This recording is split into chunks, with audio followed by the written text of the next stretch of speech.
We are back. What up, Fight World? It's your boy. And we back with some more boxing. Ooh. Make sure you guys come in and smash the like button.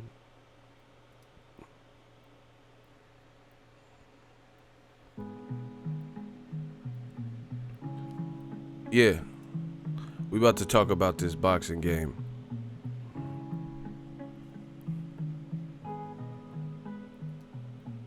Smash the like button. We back. Talk about all this stuff. AJ versus Luis Ortiz. We talk about. Okay, I could float with this. Yeah, we're gonna talk about Luis Ortiz. Y'all say Luis Ortiz is ducking, so fuck it. Media about to kick the bucket. The Generation X, so suck it. Y'all out of left field, Kirby Puckett. Break it down, Eagle Valley the Dawn. We about to get it on. It's about to be real good. We're gonna talk about Bob Arum, scare tactics. Like old media, new media, crisscross, wear it backwards. We gonna talk about it. We switched places, traded places like Dan and Eddie. Man, let's talk about Damian Lillard. Yeah. Hey, he drilled that buzzer beater. That motherfucker was at the half court line. Rah! Got him. Shout out to the whole Bay Area. That made me proud because Dame Lillard actually watches my channel. Shout out to him. Shout out to his Bay Area shit though. But that made me proud because he don't get his just due.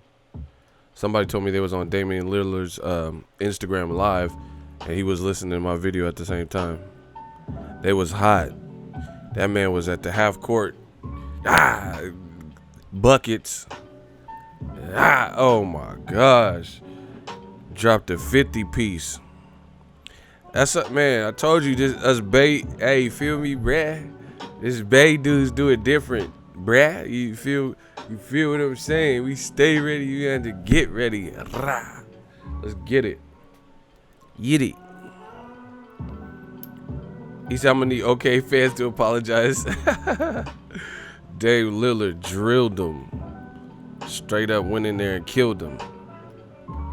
He hit that 5-0 like he was talking to the Jakes. Oh my gosh. Hit that 50. That man dropped 50 on him like it was nothing. I told you it's playoff season. Let's get into it though. I told you, man. I can't wait. I'm ready for old media. I want to see them outwork us. I can't wait to see them outwork us. You not outworking me. I do this full time. These motherfuckers be working at Petco and shit. You better go feed them fish. You gonna be up all night. Cause we getting our message out. I don't know about them other dudes. They gonna have to rush their videos and shit. Or not do videos. Like Bob Arum played the race card. Nobody making videos about it.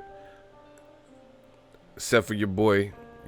See, that's the difference between new media and old media.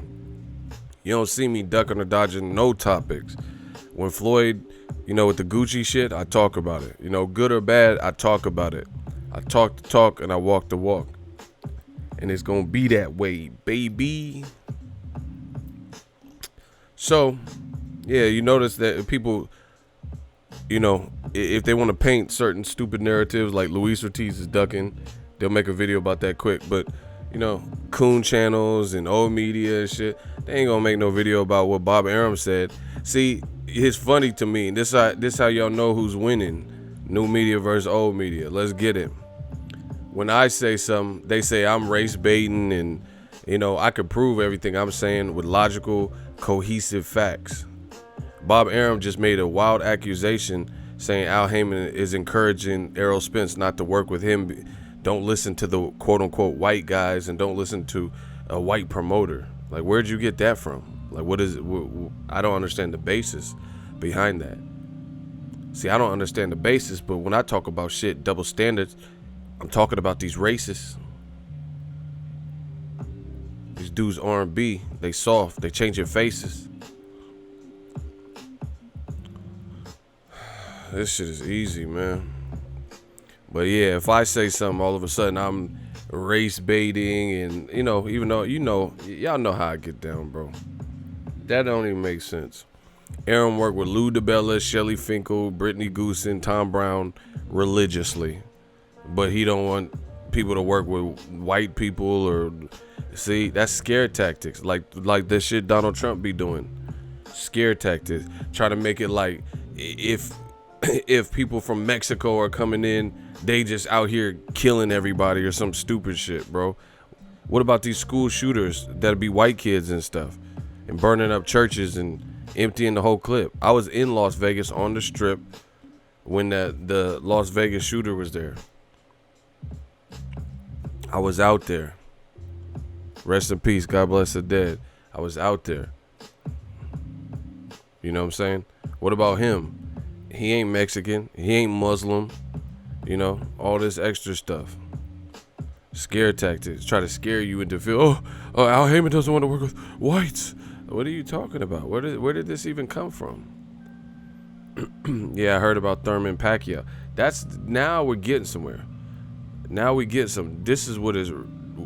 See, shout out to my dude Chesamine from the UK. He said, I remember that stream. Yeah, man, I streamed. I was locked in the hotel. It was completely locked down. Everything was blacked out in the hotel. You couldn't go down. Everything was closed. That shit was crazy. Rest in peace to the victims. Shout out to Ohio Runs Boxing, $2 super chat. Oh, man. Oh, Al Haymon from Ohio, too. See, the problem is, Al Haymon's a black man in America making power moves. No one outside of his team really has direct access to him. That offends people. All of those things. He's making power moves. See, they've been trying to take Al Haymon out the game and slander him and sue him. None of this shit is working. And it's only getting bigger, It's only getting bigger. Before, remember, this is it. I really feel Al Haymon because I feel my channel is the same thing. When motherfuckers, listen, this is how you know you're successful. When motherfuckers have to change how they hate on you. Do you understand? Listen, that some people are like, what are you talking about? When people have to change how they hate on you and regroup and come back with some different hate, that's how you know you're great. Like my channel, when I used to have 500 subs, 1,000 subs, barely get, because YouTube was a different time when I first started. So it was hard to get views, much harder than it is now. You know what I'm saying? You can be a new channel and put out content and start growing pretty quick. But when I started this boxing shit, it was hard to grow. It wasn't, for whatever reason, there wasn't as many people doing this and all that. So anyway, I have 500 subs, whatnot, hard to grow. People would hate, oh yeah, they didn't like something you say. They say, oh, ego, you fucking stupid. That's why you only got 200 views on your video. Now, we got hundreds of millions of video views. They know I'm eating. They know we successful. They know we taking it to the next level. They know I get to travel from it. They know this is my full-time job. They have to change how they hate. They can't no longer say that's why you only got 500 views on the video, because we doing more than 500 views. Even if I did a video that had 500 views, you still know I'm eating. In your heart, you still know I'm out here. You still see these super chats coming. You still see me moving comfortably, city to city, state to state. So they can't even hate the same. Now what do they say? Oh, you're clickbaiting. You're a view whore. When motherfuckers have to change how they hate about you, that's how you know you great. Same thing with Al Haymon. He came out with PBC. They said it's Ali Act. We suing you. You blocking venue. They can't even say that because they already went to court. The shit got dismissed and it really went nowhere. They said he's doing time buys. They said he said all the investors, Waddell and Reed, are angry because he's blowing through money. Where them same articles and the same talking points about Waddell and Reed? You don't hear no one. Now they talking some other shit. Al Haymon's blocking Crawford, Spence, and other shit. Oh, y'all thought I was washed. I'm at the clean, launder dirty money. I'm at the clean. Oh my gosh. They thought he was washed. They thought like, oh, PBC, this shit ain't gonna work. This shit is new. He gonna be another 50 Cent. SMS promotion. Shout out to my guy 50, but SMS promotion ain't around right now. He gonna be another Rock Nation. See, that's what they was hoping, and he broke the curse. Premier Boxing Champ's still here, and it looks like they're getting to the point. They said, oh, they got a bunch of cherry-picked mismatches. Because at the time, it was Danny Garcia. He was fighting guys like Paulie Malignaggi. Thurman was fighting Luis Collazo. Oh, look at these matchups. They're horrible. HBO Boxing is killing them. Fast forward to the future. HBO Boxing ain't even doing this anymore, and I told you that was coming. Fast forward to the future. Premier Boxing Champs, they got some fights to look forward to. That's just the reality of it. See, the real motherfuckers know what I'm saying. The haters and the busters and the old media and the racists, they gonna hear what I'm saying and say stupid shit like, oh, you're a PBC lover. Fuck all that. Tell me what I'm saying that I'm wrong. Like what do you disagree with? Fuck all that. You sucking so and so dick and you jocking PBC, jocking my friend. No, we don't care about none of that. See, now, ever since my channel came out, you see the super chats coming. Y'all got to stop because y'all send the super chat, they're going to start hating on me. Young Al Haymon. Okay. Shout out to Ohio Runs Boxing, $5 super chat. Bob thought he was done with the Ohio guys when Don King went down, but here comes Al. Ohio, they repping. They out here. They got reputables. Winston Barker, $5 super chat. Appreciate you guys. Keep speaking that truth. Expose those racist tactics in boxing. They understand the power of new media. That's why they're scared. I know they should be scared. I would be scared if I was on the opposite side, to be honest. If I was looking through that chain link fence, seeing all of the Avengers running towards me, I'd be scared too. Hashtag it's bigger than boxing. You know that. So, yeah, man. They hurting. I promise you. So all we got to do is play our position. Like BMF, everybody was eating, everybody was living good and spreading positivity. We just got to keep that up. You know what I'm saying? But they thought Al, all this disdain and vitriol and stuff would hold him down and oppress him, and they couldn't oppress him or suppress him. And he broke through. Fighters are remaining loyal. See, this DAZN came out. The DAZN shit came out. They thought everyone was going to just jump for the money. Charlos and Errol Spence and Broner and Wilder. They thought they're going to recruit all these people. Oh, shit. We'll be able to get this guy. We'll at least get 6 of these Negroes. You know what I'm saying? And then when none of the big names with charisma, big profiles and stuff went over to DAZN, then they're like, oh shit, now you see Bob Arum lashing out, and it seems like unwarranted. It seems almost, we know Bob Arum to say some crazy shit, but it's starting to seem like desperate for the first time, where it's starting to seem this desperate and almost uncharacteristic. And that's pretty shocking because Arum has said some things over the years.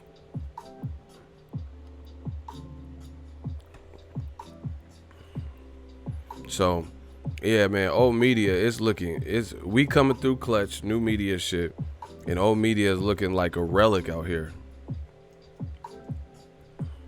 They looking like real passe. See, this is what I'm saying. Like, some people don't even understand the words I be saying, passe and defunct and relics and shit like that. I could give it to you how you want. You want some street shit, you want, academic shit. It don't matter. I'm good in both arenas. Let's get it. Young entrepreneurs. They want you to be afraid to support American fighters. They want you to be afraid to cherish or root for black fighters or support black business. We're not playing this. We're not playing these same games. Them scare tactics don't work anymore.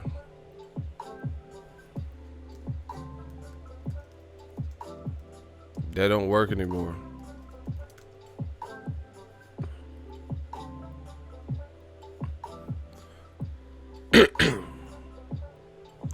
You know, they thought the zone thought they thought they would just come in flinging money, and everybody would be desperate. Wilder and all these dudes would be desperate.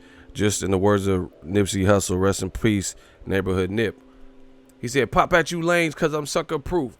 But on that song, Sucker Proof, he said, couple things you can't buy inside of this town: loyalty, love, and respect.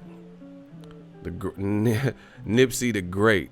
He said there's a couple things you can't buy in this town: loyalty, love, and respect.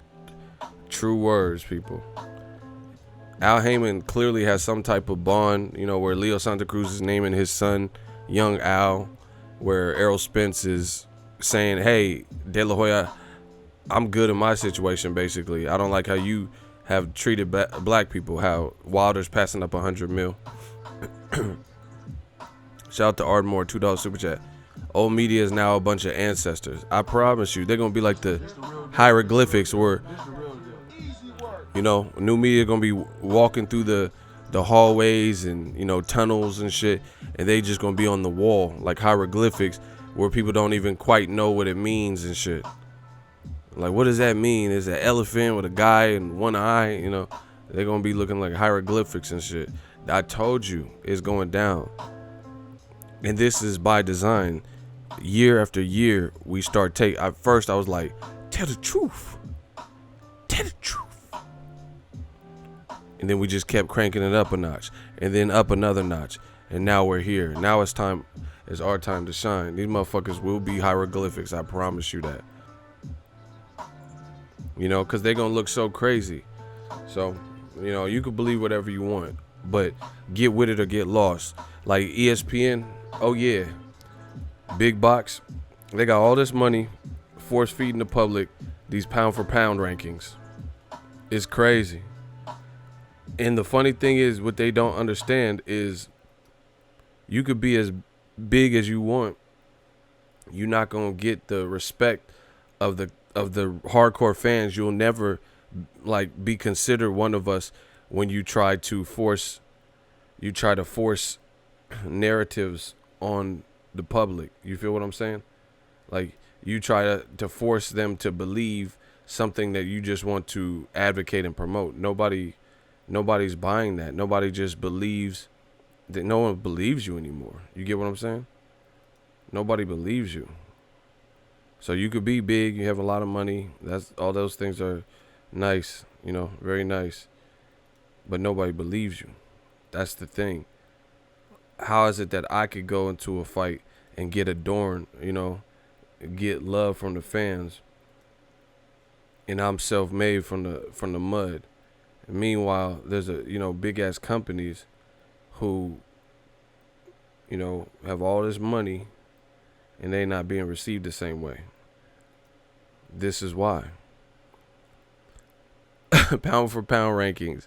Lomachenko remains ahead of Crawford. You see, this is what I'm talking about. This is the disrespect for for fighters, especially the black fighters, American fighters. This is disrespect you see.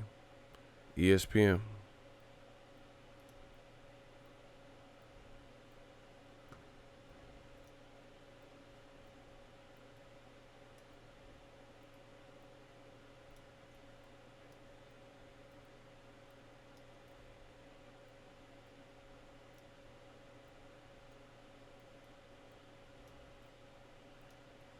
Damn.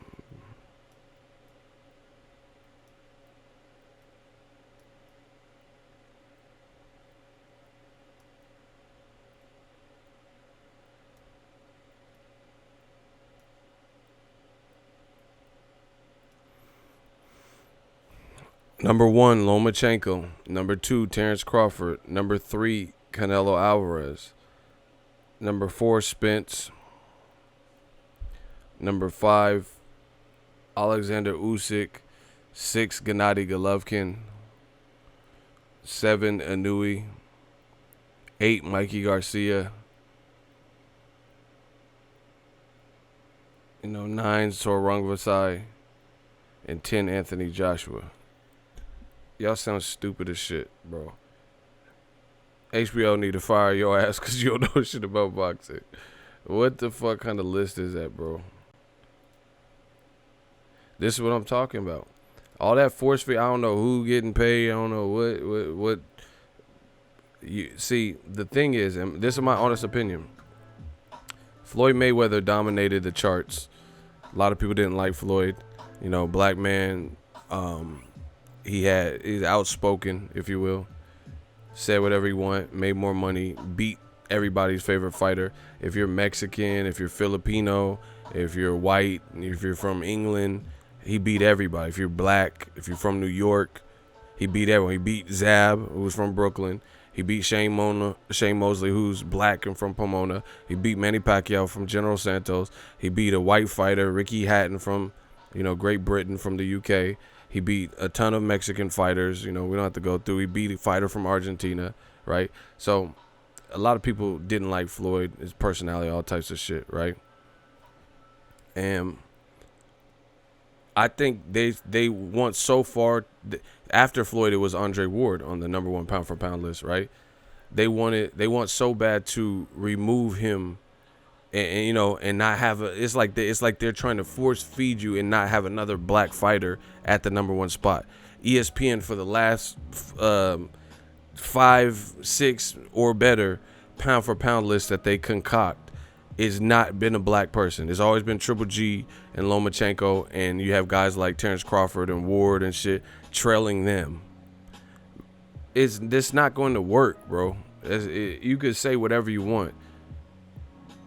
It's not going to work. You could look at this. How come Tank has more like social media presence and following and is a bigger star, pure star power, than Lomachenko? And Leonard Ellaby ain't even doing too much. Leonard Ellaby's like, yeah, this kid's a star, period. He's a pay-per-view star. He will be the biggest star in boxing, period. Cool, that's it. Leonard Ellaby and Floyd, they not saying he's Muhammad Ali and Spacely Sprocket and, we've never seen this amongst any fight. They just letting Tank show you what he about and giving him, regular promoter praise. Just he's great. He's going to be a pay-per-view star. A lot of celebrities hit us up for tickets and people want to see Tank fight. Shit like that. I could rock with that. They saying Lomachenko is Muhammad Ali. He's number 1 pound for pound. We've never seen this type of skill, which is bullshit. Because if you put Lomachenko in any body, if you were to put Lomachenko's body in Roy Jones and they were the same size, Roy Jones would demolish Lomachenko. It wouldn't even be one of the fights. It wouldn't even be one of Roy's tougher fights. So how we never seen this level of skill when Lomachenko is inspired by by Roy Jones, but he don't have the power of Roy Jones, and he's not on prime Roy Jones level anyway. Not only did Roy Jones have the skill and the crazy freakish athleticism, he would knock you the fuck out as well. So he had entertainment. For years, HBO Boxing never gave Roy his real props. To be that good from 1988, get robbed in Seoul, Korea, to be that good from 1988 to like early 2000s, 2003 or 2005 or whatever, before he lost, like officially, not that Montel Griffith DQ bullshit. He never got the full props. ESPN's following suit with HBO. So good luck with that, trying to tell us that Lomachenko is number 1 pound for pound. This is the spit in the face for boxing fans. You could do that. But guess what? Now Lomachenko has a bullseye on his back. Because as real hardcore boxing fans, we need to see that. He's number 1 pound for pound. Mikey Garcia, is he going to fight him next? Why didn't he fight undefeated Mikey Garcia? Can he fight Teofimo next? Can he fight Devin Haney? Can he fight, somebody? Can he move up to fight Pacquiao at 140? Tell us this. Show us this greatness. Don't just tell us. Show us. Show us. Why do you think on radio shows when there's someone who's like a lyricist, Sway, and he has that person as a guest, he'd be like, man, can you give us some bars? Blah, blah, blah. You want to hear the person spit. So all this stuff ESPN and, others are doing, good luck with that. Especially with new media around. And then what's a disgrace is Lomachenko barely got any damn fights, and you keep putting him number one, and he got a loss. You know, it's like they're almost taunting you with it. Like, aha, we're not putting your black fighter at number one, even though he does. You know what I'm saying? That's what it feels like, because I can't see it like a solid justification. Lomachenko is 31 years of age with a record of 13-1. And moved up in weight and didn't particularly look good in some of those fights. The best, since he's moved up to lightweight, his best performance was Anthony Corolla, the guy that happened to be 101 underdog. Put that in your pipe and smoke it. Meanwhile, you have Crawford behind him. Since he's moved up to welterweight, he's fucking up people. He's kicking ass and taking names. So explain that. How is it that Terrence Crawford moved up, fought the guy that beat Pacquiao because Top Rank wouldn't feed he wouldn't feed Pacquiao to Terrence Crawford. So he had to fight the guy that beat Pacquiao, and Crawford dusts him off easy, you know, knocks him out. He's now fighting at middleweight. He just knocked out Anthony Mundane at like 160 something, you know. So Jeff Horn clearly has some power and some pop. Couldn't do nothing at 47 with Crawford, you know, big welterweight. Then he fights Jose Benavidez, taller, good boxing. You see David Benavidez and Jose Benavidez got some skills, amateur pedigree. They've been touted as, you know, as the brothers, good fighting brothers in the sport. He gets knocked out in the 12th round, and then you see Amir Khan quit. Clearly, Crawford's performances have been more elite. Amir Khan was knocked out. That was a technical knockout, and most people believe if he chose to go back in there, then it would have ended by like a traditional knockout. But you know, that's a what if now because of how Amir Khan chose to, you know, his team and him pulled him out or whatever happened. Lomachenko got knocked down by Jorge Linares. It was a competitive fight.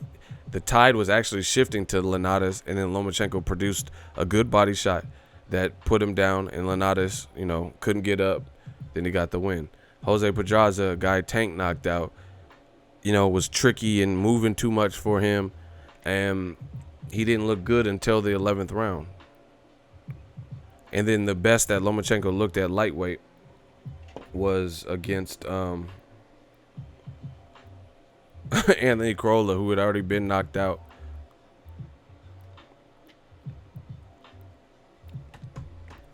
That's what I'm saying. So these people be having jobs. They be having whole ass jobs at these companies, and a lot of them don't know shit about boxing. And a lot of them, even if they do know stuff about boxing, the names, faces, places, and dates and shit, they have inherent biases, you know what I'm saying, that keep them from keeping it real. So, like I said, good luck with that. And this is not like a Lomachenko bashing station and all that stupid shit.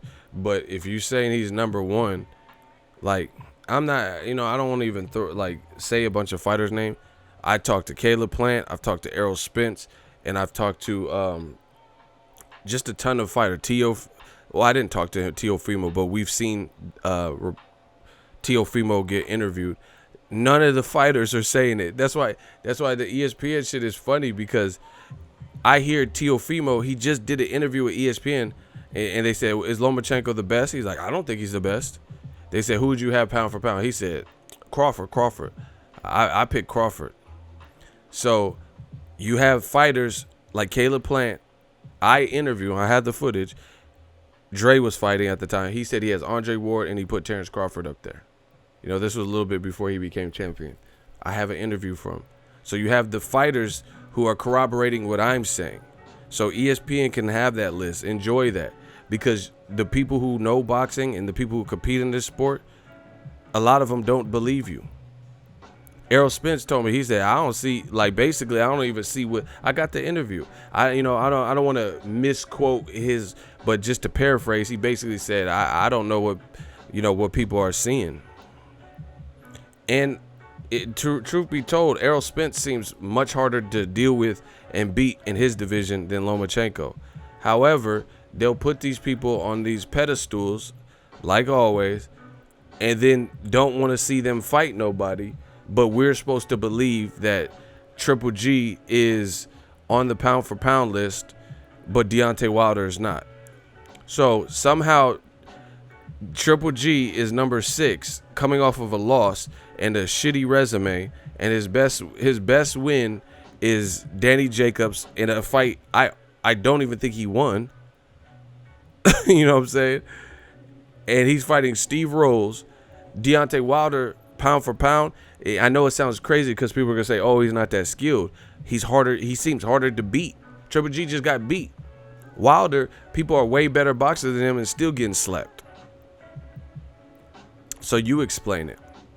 I'm not saying Wilder has the most phenomenal, jab, hook, jab. You know what I'm saying? I'm not saying he's technical, but from a realistic point of view, from some pound for pound list, you gonna have to walk through some shit because motherfucker got heart, he got athleticism, he has a good jab when he's not playing around and when he's using it, and he got cracks.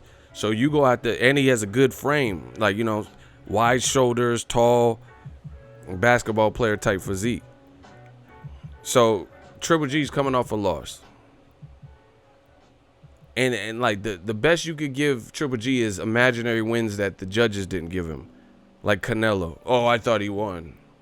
Well, guess what? I thought Jacobs won. So how could we give credit for Triple G beating Jacobs, but then a lot of people thought Canelo really won the second fight like me, and then you say, no, fuck that, Triple G won. So how is your opinion supersede the fact, but other people's opinion don't supersede the fact? Like the actual on paper. So on paper, Triple G's only wins are David Lemieux and Jacobs that really stand out. And Lemieux's been stopped before he even fought Triple G. Nobody said Lemieux, he had cracks. Nobody said Lemieux was more skilled than really anybody. It's looking shaky for old media. And the thing I actually like about old media, they help me do my job and they make it easier because they say dumb shit, they vote for dumb shit, their pound for pounds is some list is some dumb shit, and it just makes us look greater. So I don't care. Keep doing this.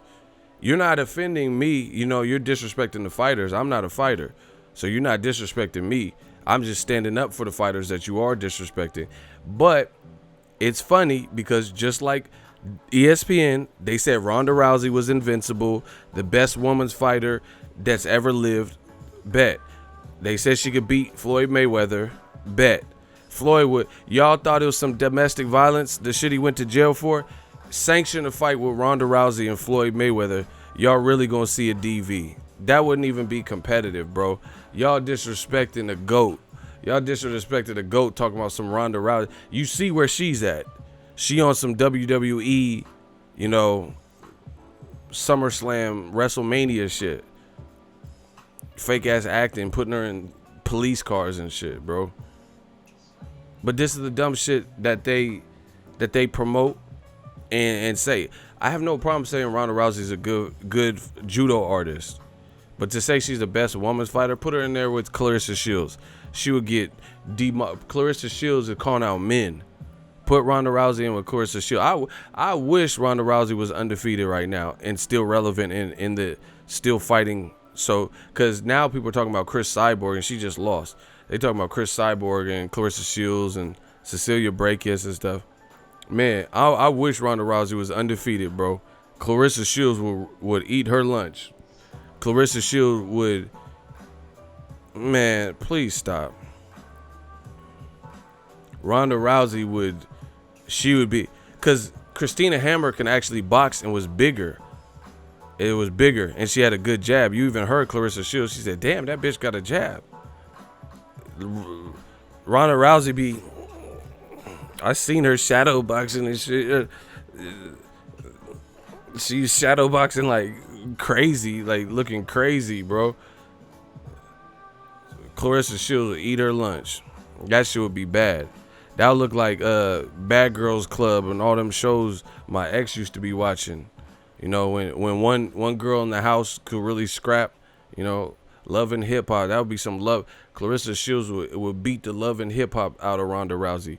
Don't even talk about my girl Ann Wolf, because she would just be, I cannot see I'm legally barely. She would just be in the can for manslaughter, woman slaughter. Ann Wolf would destroy Ronda Rousey. Like, it wasn't even Vondo. See, y'all don't know. See, this is what I'm saying. This is the disrespectful part about old media. They don't know what the fuck they're talking about, and they say these, oh, Ronda could beat Floyd. Floyd would beat her the fuck up. Period. That wouldn't even be fun to watch. I wouldn't even probably order that pay-per-view. That'll be just like watching the news, another homicide in the Bay. Like, that was just, I wouldn't even probably order that, bro. And y'all talking about Ronda Rousey could beat her. But anyway, my girl, Ann Wolf. See, they don't like giving black fighters credit now. So Vonda Ward, that is one of the most impressive, not just in terms of women's boxing, it's probably the #1 knockout that I've ever seen. But not only that, it stands the test of time even with two dudes. Like, this is like one of the greatest knockouts in boxing history, male or female. Ann Wolf destroyed Vonda Ward. Now, let me give you guys, because I, unlike old media, know my shit. Vonda Ward she's an athlete. She used to hoop. Vonda Ward is 6'6". She is 6'6", so she's an inch shorter than Wilder in women's combat, athletic, and she was a knockout artist. And Ann Wolf laid her to rest, like just destroyed her, eyes open, shiver me timbers, seizure. And she was 6'6", a 6'6" athlete.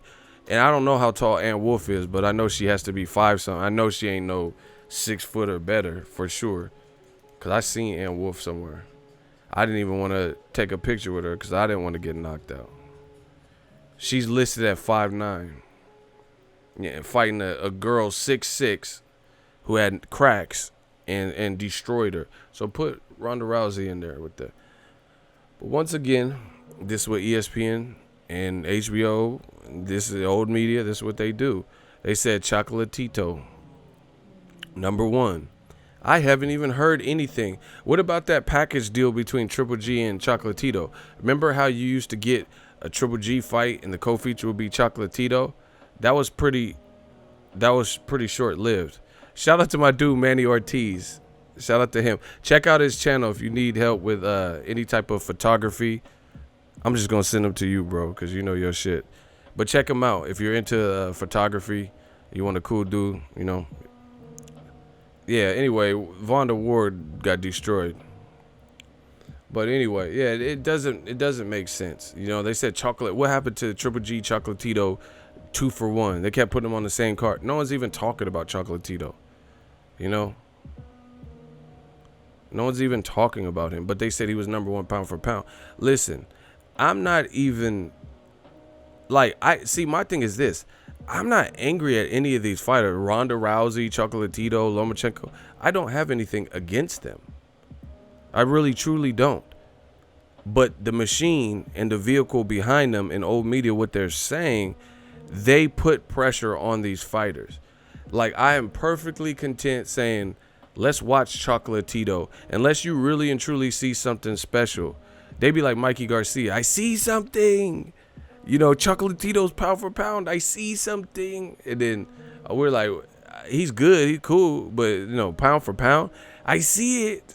All right. Just like Mikey Garcia see it. He said he seen it with Errol. And then we seen it, motherfucker, when Errol Spence won every round. So we all seen what we seen it now. So that's my thing is let Chocolatito, whatever his career turns into or whatever it turned into, that's what it's going to be. But what they do is anoint certain fighters, and they're oftentimes not black or brown fighters. Like how you have Canelo be this. Listen, you got Terrence Crawford and Canelo. Canelo got more fights than Mayweather. And you got Canelo behind Lomachenko right now.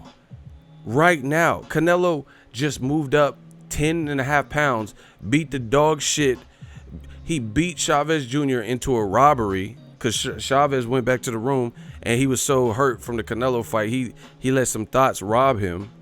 So he beat the senses out of him to the point where he couldn't protect his neck and protect his wallet and shit. Do you know how hard someone has to hit you till you get robbed, like immediately after? Like, and you're a fighter and you don't even stop it. Chavez Jr. was just on the bed like Canelo beat Chavez into a robbery. That takes a level of skill. I ain't never got beat into a robbery. Like, I got my ass beat and then I got robbed and couldn't do nothing about it. Canelo beat him into, theft and burglary. Then he fought Golovkin, had a draw. And then Canelo failed a drug test. See, I cover all the facts. Then he came back with no tune-up, man style, and showed Golovkin Mexican style. And walked Golovkin down. And Golovkin showed really no signs of true life until round 9 or so. And then he clipped Canelo, hurt him a couple times. And Canelo ate it and won the fight. That's it. Then he just destroyed a champion. We knew Rocky Fielding was probably going to lose, but, still a guy 6'3" who had a belt. He destroyed it. Now he's fighting Danny Jacobs. And then ESPN's going to look dumb as shit if Canelo beats Jacobs, because that's going to further cement his legacy. And all the while all this is happening, Lomachenko got dropped by Linares. Canelo is not even getting dropped. Like, this shit is stupid, bro. They really try to insult the black and brown fighters. I don't even know what else it would be at this point. Lomachenko moved up and got dropped. Terrence Crawford moved up and didn't get dropped. Canelo moved up and didn't get dropped. And he's fighting the likes of Triple G twice and Big Ass Chavez Jr. at 164.5, his first fight. And Lomachenko's getting dropped by Jorge Linares, who got whooped by Antonio DeMarco, and he lost before that, or lost also after that. Right? So you're pound for pound, but you making rookie mistakes, staying in the pocket, and then Linares bop, and then Lomachenko gets knocked down. How come Crawford ain't making them same mistakes that just get flash knockdowns or dropped or anything? How come Canelo's chin is weathering the storm, and his defense is tight enough where Golovkin, a big puncher, ain't dropping him? Big Chavez Jr. lost every round. But then you want to tell me Lomachenko is number one. It sounds absurd. It really does. They don't give black and brown fighters the same level of passes, luxury. And over here, new media, I tell you guys, we hold everyone to the same standard. There was a point in time where Canelo wasn't doing, in my opinion, what he should have been doing. That was in 2016. I vouched for Golovkin. He was like, "Hey, no, give me my belts." And I was like, "Yeah, Canelo, give him the belts. If you don't want to fight him, you and Cotto don't want to fight him, y'all need to get about them belts." And then he gave up the belt. But everybody rode for Golovkin. Everybody said, okay, he wants to fight and Canelo don't want to fight. So Canelo got criticism for the Khan fight. He got criticism for Liam Smith fights. But now he's doing what he's supposed to be doing, and Golovkin ain't. And beyond that, Canelo has a better resume totally than Triple G. This is just insane, people. This is insane. And then you look at Canelo, he got more fights than Floyd, and a guy with one loss. And look at who Canelo's one loss is to, and look who Lomachenko's one loss is to. Mikey fought Salido. That was his first step up, and he dropped Salido 4 times. Lomachenko in his second fight fought Salido, and he lost. Canelo at least lost his one sole fight to Floyd, who is the best fighter of this generation, arguably TBE. You know what I'm saying? And on top of that, we have more data from Canelo. Canelo has 51. He's 51, 1-2. One draw to Golovkin. He had another draw, I think, in Mexico, and then one loss to Floyd. And he has 54 fights. That's crazy. 54 fights versus Lomachenko. He has 14 fights and a loss.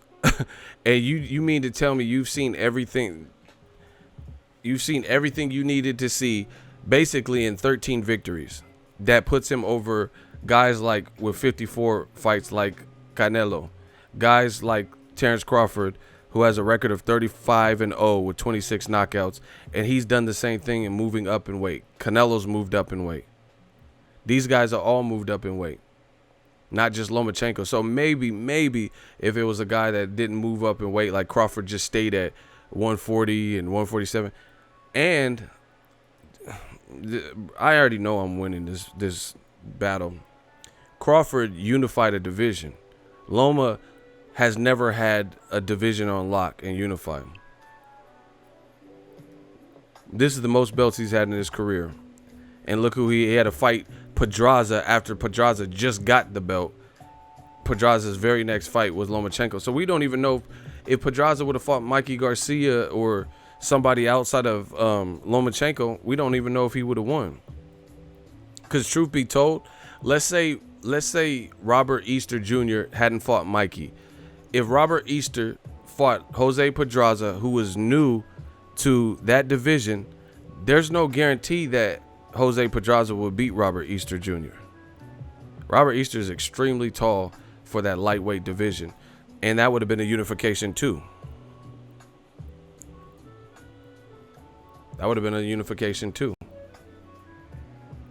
So Pedraza wasn't really even a proven champion. He fought Beltran, beat him, and then immediately fought Lomachenko.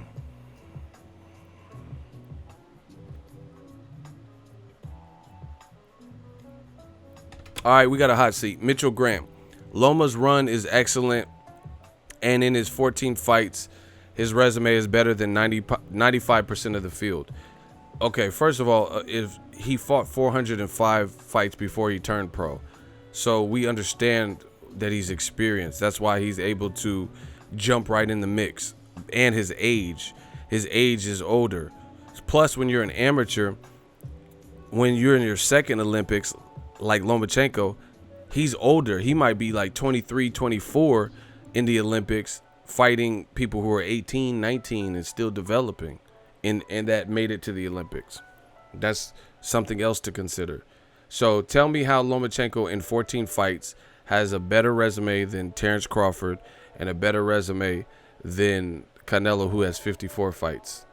Go.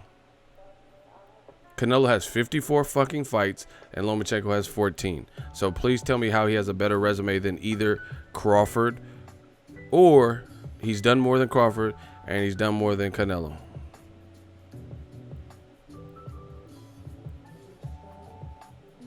Are you saying Breadman is wrong? I don't even know who you're talking about. I don't even know what you're talking about, bro. Let's compare Terrence Crawford's last 14 fights. Let's answer the question. So, Lomachenko versus his resume versus Canelo's resume. How does Canelo have a worse resume with all them fights? And how does Terrence Crawford have done less and a lesser resume with all his fights? You keep asking questions but won't answer my first question. That's not how that works. So, good luck.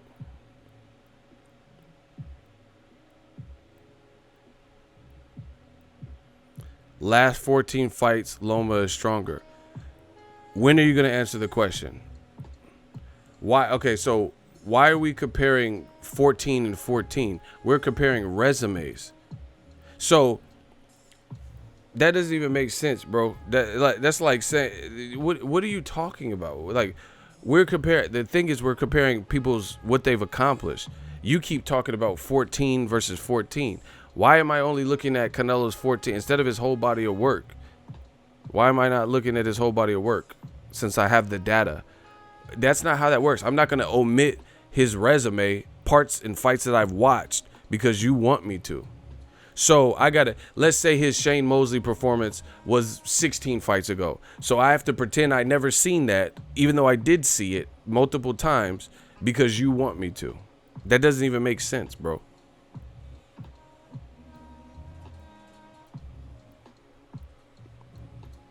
These dudes is crazy. He says you fool. Block him. He refuses to answer. That's cool. You refuse to answer and you name calling. That's how you know what happened.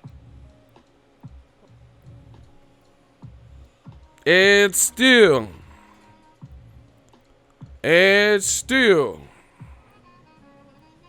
Told you it was going to be some easy work. Refused to answer the question. Another forfeit. He can write all this other stuff, but he can't answer the question. It's ironic, don't you think? He can write everything else under the sun, but he can't answer the one very question. You can write paragraphs, multiple sentences, but you still can't answer the question. Tells you something. Anyway, I'm willing to do that hot seat with anybody who wants to tell me that guys with more data have done less when they have resumes like Terrence Crawford and Canelo. So, like I said, look at the one guy that Lomachenko lost to, and look at the one guy that Canelo lost to. Floyd Mayweather versus Salido. Where does Floyd rest in the history books versus where does Salido rest in the history books? Salido just got knocked out by Mickey Roman, who just got knocked out by Miguel Berchelt, and he's stealing beers and shit.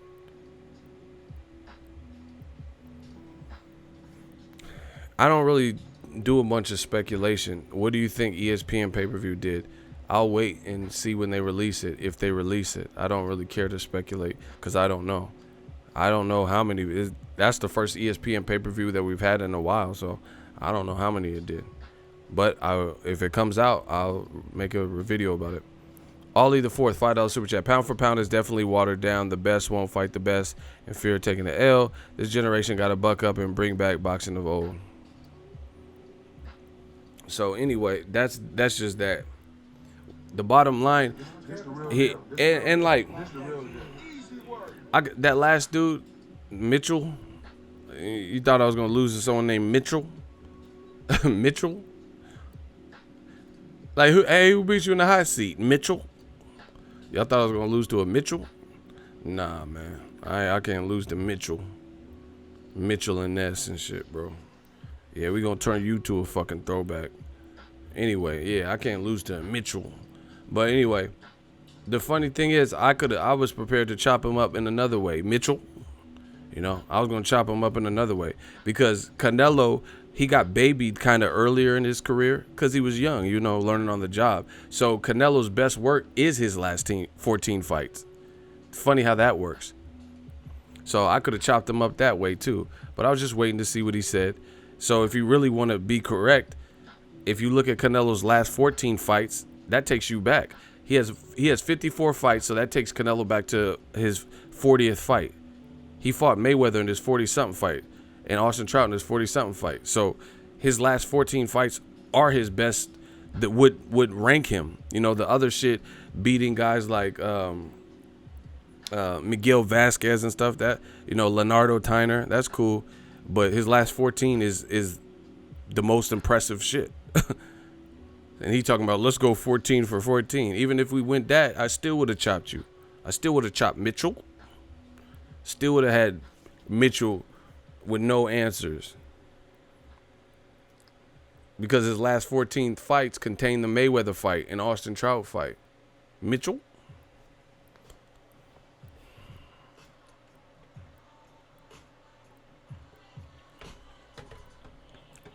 He said, say my homeboy name is Money Making Mitch. Yeah, he ain't paid in full. He broke in full.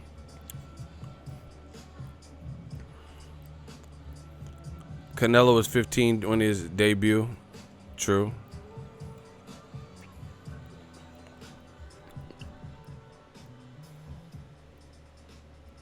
Listen, if you feeling froggish, leap. I got room. Today I got time, cuz. I got time. If you feel it, instead of these little, halfway comments, just jump in the pool. If you want that hot seat with this argument, feeling froggish, leap. I'm reading comments. I see. Make sure you smash the like button.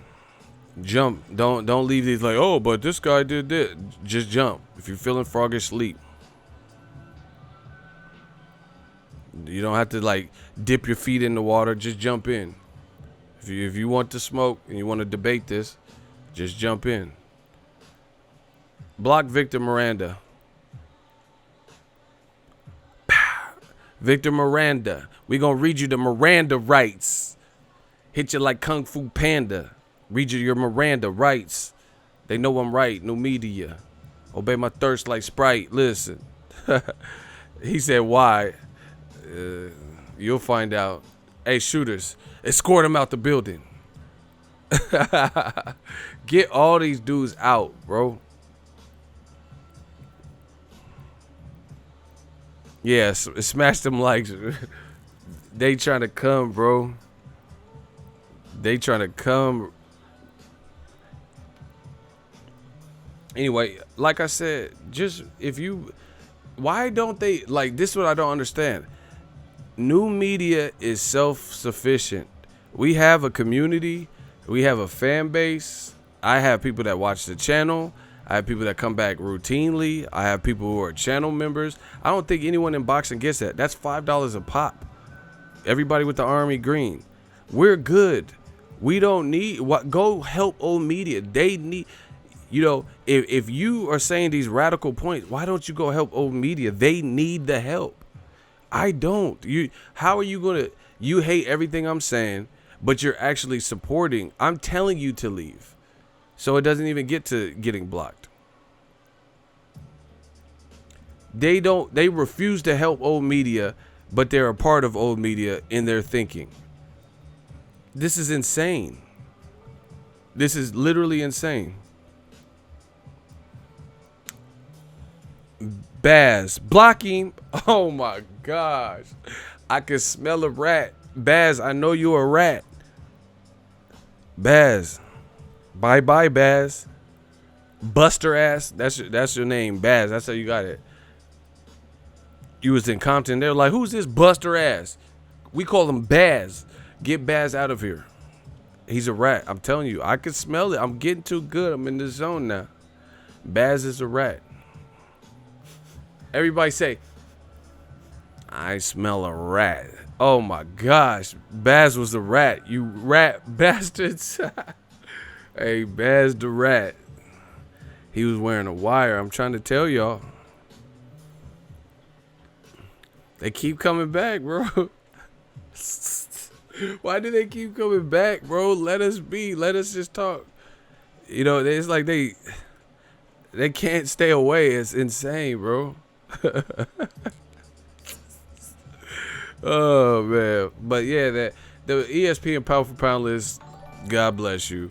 The funny thing is, it always backfires because one, you put pressure on that fighter, too much pressure, and then they're gonna have to make good when Lomachenko finally gets around to fighting Teofimo or Pacquiao or something. Then he's gonna have to be able to beat them. So it don't matter what you put on some list, he's gonna have to show and prove.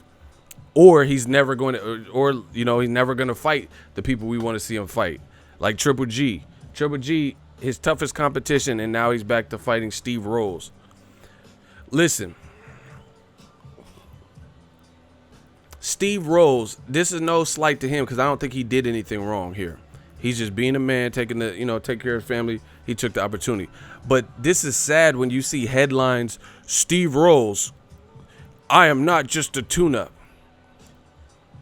That lets you know how the fight is being received when part of the press conference is him pleading his case about how he's not a tune-up. You know, like that becomes a headline. That becomes a headline, not like Danny Garcia versus Adrian Granados. The headlines were different. You know, like, oh, Danny Garcia thinks he could beat me, blah, blah, blah.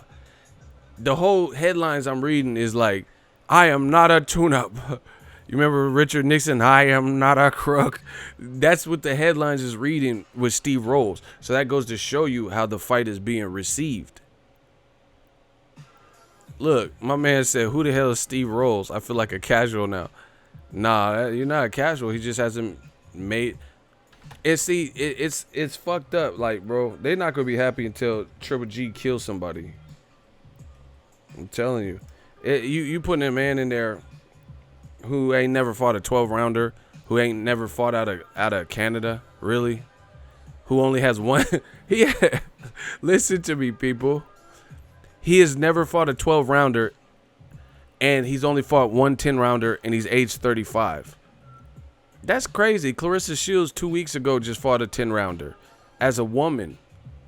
And this dude has one. So Clarissa Shields and Steve Rolls have the same amount of 10 rounders scheduled. It's not like, I understand if you Mike Tyson and you schedule for 10 rounds and you knocking everyone out so it don't go 10 rounds. I'm talking about his fight was, he's never had a fight that was scheduled 10 rounds until Christmas, last Christmas, December 2018. That's insane. Like I said, I could understand if you Mike Tyson or something and you have fights scheduled for 10 rounds and you just getting them up out of there early. But his first scheduled 10 rounder was in December. And he talking about, I am not a tune-up. All right. And the thing about it is this, Triple G is a good fighter. And then, man, that I don't know what DAZN was thinking. They said he's a super middleweight. Triple G looked bigger. Well, how's a middleweight who's supposed to be this small middleweight, why he look bigger than the super middleweight? Put Triple G next to Andre Ward. I promise you he ain't gonna look bigger. I've been around both of them. I promise you. Hey, I seen pictures of Triple G and next to Andre Ward. You fighting a super middleweight who don't even look, he look like he could be at middleweight, and you fighting him at a catchweight. Wow. And DAZN, like, they happy with this. They here Triple G, $16 million cash for the Steve Rolls. All right, good luck with that. B Megastar, $2 super chat. Just because I don't know Steve Rolls. Y'all petty as hell. Y'all petty. Y'all petty.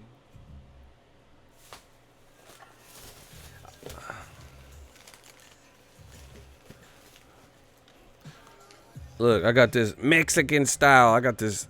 I'm about to eat this later. This tapatio. Ooh. This is Triple G style. No, guys, hey, Max. Tapatio style. I'm about to kill these noodles later. I forgot I had this, though.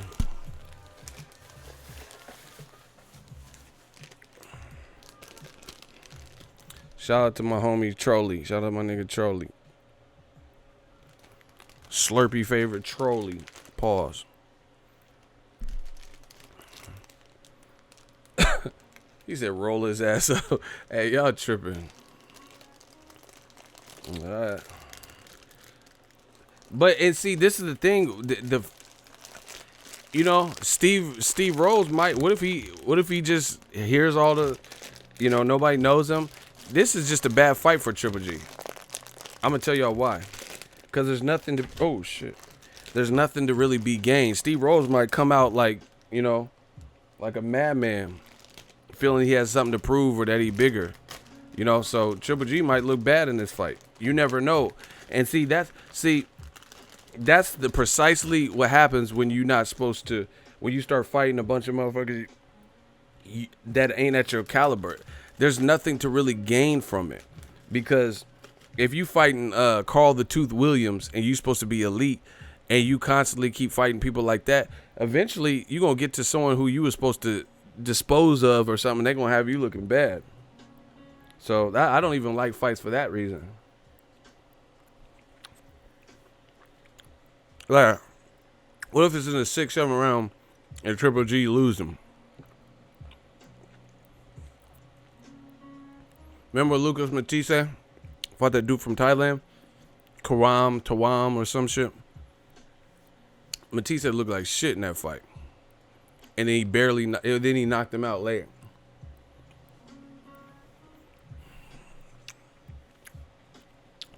Yeah, he fighting Carl the Tooth Williams and shit. One of these motherfuckers gonna come like, all right.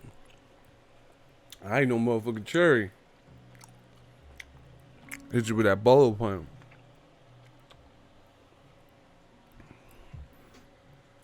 Because if Triple G lost to Demetrius Andre, I can at least respect that. Because I respect Andre. If Andre lost to Triple G, I can respect that. Because I respect Triple G fight game.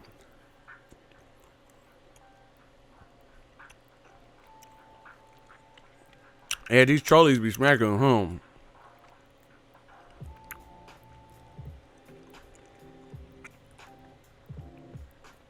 I told you Triple G finna fight Airbud, the golden retriever. He's just gonna start going on a tour fighting animals and shit. Clifford the red dog. Free Willy. He finna be on that rock. Free Willy finna jump over him at the weigh-in and shit. He finna fight Free Willy, Orca the killer whale and shit, bro. They got Triple G fighting Bumblebee from Transformers. They don't even care at this point. They just Triple G versus Colonel Sanders out this motherfucker. I'm like, Colonel Sanders, where do I know that? From KFC? Colonel Sanders like, yeah, I got your original recipe out this motherfucker. Bow. You finna fight Colonel Sanders and shit. Like, I didn't even know he was really alive. I thought that was like a cartoon and shit. I didn't know this was Triple G. They just got him. DAZN got him fighting whoever. Like, who Triple G fighting? 1-800 General now. Like, he fighting the general from insurance? Like, what the fuck? I thought that was a cartoon and shit. This motherfucker. 1-800 General now. This motherfucker went into a 2D space to, you know, Who Framed Roger Rabbit, Cool World and shit. Brad Pitt and Cool World. You went to the cartoon stratosphere to get you an opponent. This motherfucker fighting in the Marvel Marvel comic MCU and shit. Like, goddamn, he fighting Daredevil? Ain't he blind? This motherfucker fighting Daredevil. Like, this shit is crazy. They don't even care. They don't even try to hide it. And they try to trick you. You know how they try to trick you? They try to trick you by using the superhero government name instead of the superhero name. Like Triple G versus Matt Murdock. I'm like, Matt Murdock? Where I heard that name? That's Daredevil. Oh, shit. He fighting Eddie Brock? He fighting Venom? See, they try to use Bruce Banner, Bruce Wayne. They using the government name of the superhero or supervillain to trick you. Matt Murdock and shit. Scott Summers, Jean Grey. I'm like, wait, hey, Jean Grey, Scott Summers? You fighting Cyclops. You fighting Cyclops. I know my comic books and shit. They really don't care. They just, I think they just want to see Triple G fight and knock out black people. That's what it looks like. Cause they just put anybody black. If you black, you on the list. Like Django, Sidney Poitier. Like they just have him in there with anybody black, bro. The dude from Tales from the Hood.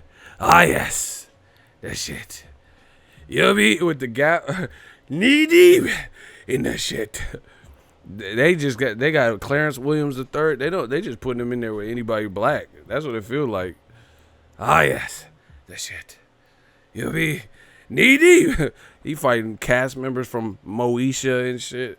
Fredro Starr, all types of shit, bro. Mo to the E to the ever and ever is me. It's me. He fighting Roger from Sister Sister. Go home, Roger. Stefan Urkel and shit out the chamber.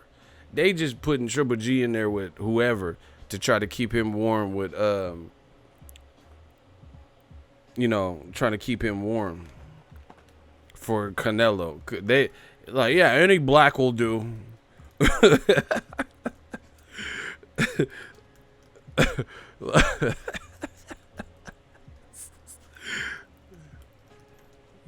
Like, they just putting him in there with anybody. Fucking Harriet Winslow and shit. Like Harriet Winslow from Family Matters, they got that motherfucker fighting Waldo. Remember Waldo? Faldo?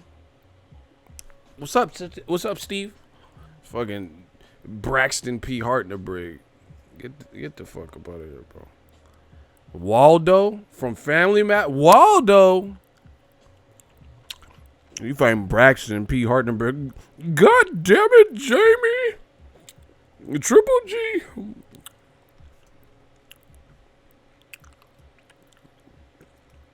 He fighting Carlton, the Debo episode with Tiny Lister when he went to the hood in Compton or wherever. And he had that do-rag and shit. What's up, Will?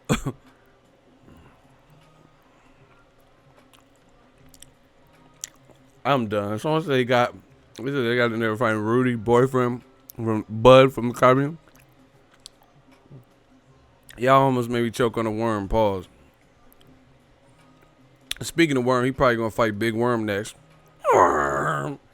You know I was gonna set up the Triple G fight. Man, that's $100. Stop playing with me, Smokey. You playing with my emotions. They finna put him in there. What you want, fat boy? We closed. Man, give me some chili Fritos. We closed, fat boy. My money. My money. Mama, I hate him.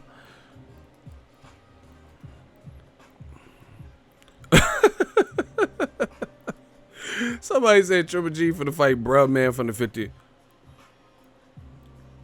So what's up, Ma? I came in.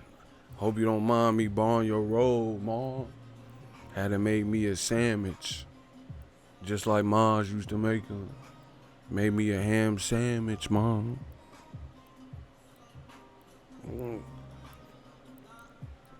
Someone said Darkwing Duck. Hey, y'all out of pocket. Y'all out of pocket for real. He finna fight the dudes that beat up Juicy Smollett and shit.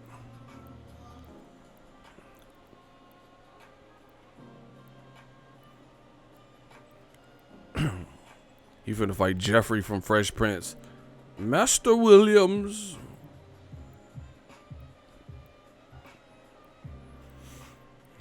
And then the thing is, old media ain't saying nothing, bro. That's why we making these jokes, because old media don't care. He fighting Steve Toaster Strudel, and they ain't saying shit, bro. They ain't saying nothing. He can fight toaster strudels, rolls, bakeries, and all types of shit. Pop-Tart. Let Charlo fight, Korobov because his opponent failed a drug test. Let the other Charlo fight Austin Trout. Let him fight Tony Harrison. Oh, come on. Canelo already beat Austin Trout. Come on. Cut the malarkey. Why is he fighting Tony Harrison? That's how they act. That's how.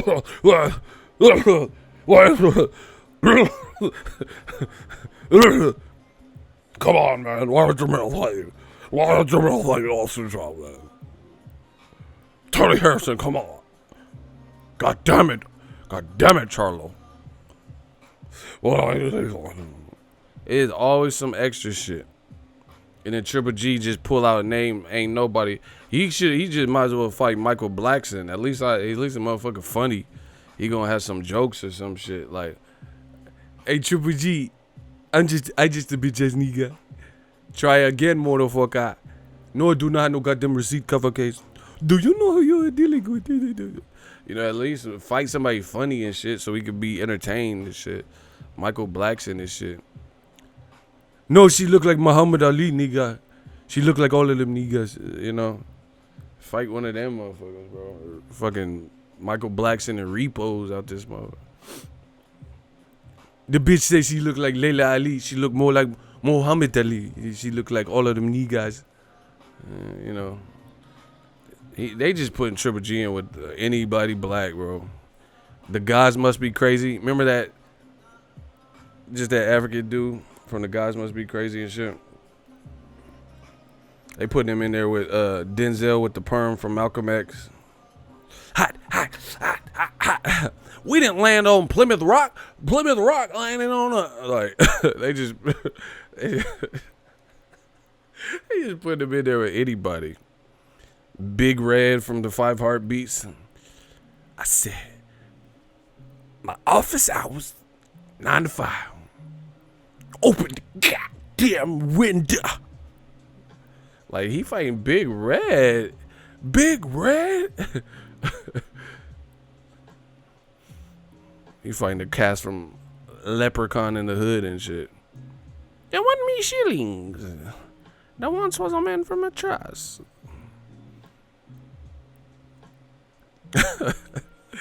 Triple G don't want to fight Blade. Blade was raw. Raw. Triple G might lose that one if he fought Blade. Blade was raw. He'll fight Blade without the serum, maybe. He'll fight Whistler or all that. That motherfucker got a limp. He'll fight him.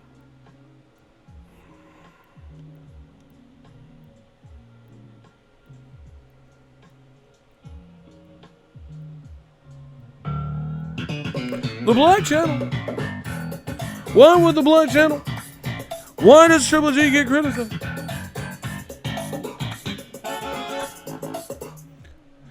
Yeah, Blade was too raw. That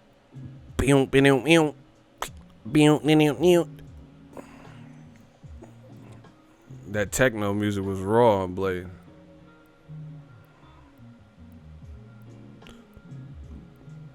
Anyway, we just having some jokes because this is funny.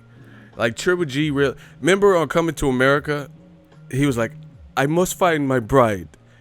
She's your queen to be." Right? She's your queen to be. And they were trying to figure out where they should go look for a queen, and they had the globe and spun it, and he just stopped it, and he was like, Queens, the perfect place to find a queen. That's what Triple G did. Like, how did you even land on Steve Rolls? Like, first of all, he's not even in your division. He's not even in your division, though, for real. So how'd you even find that? Like, how'd you even find him?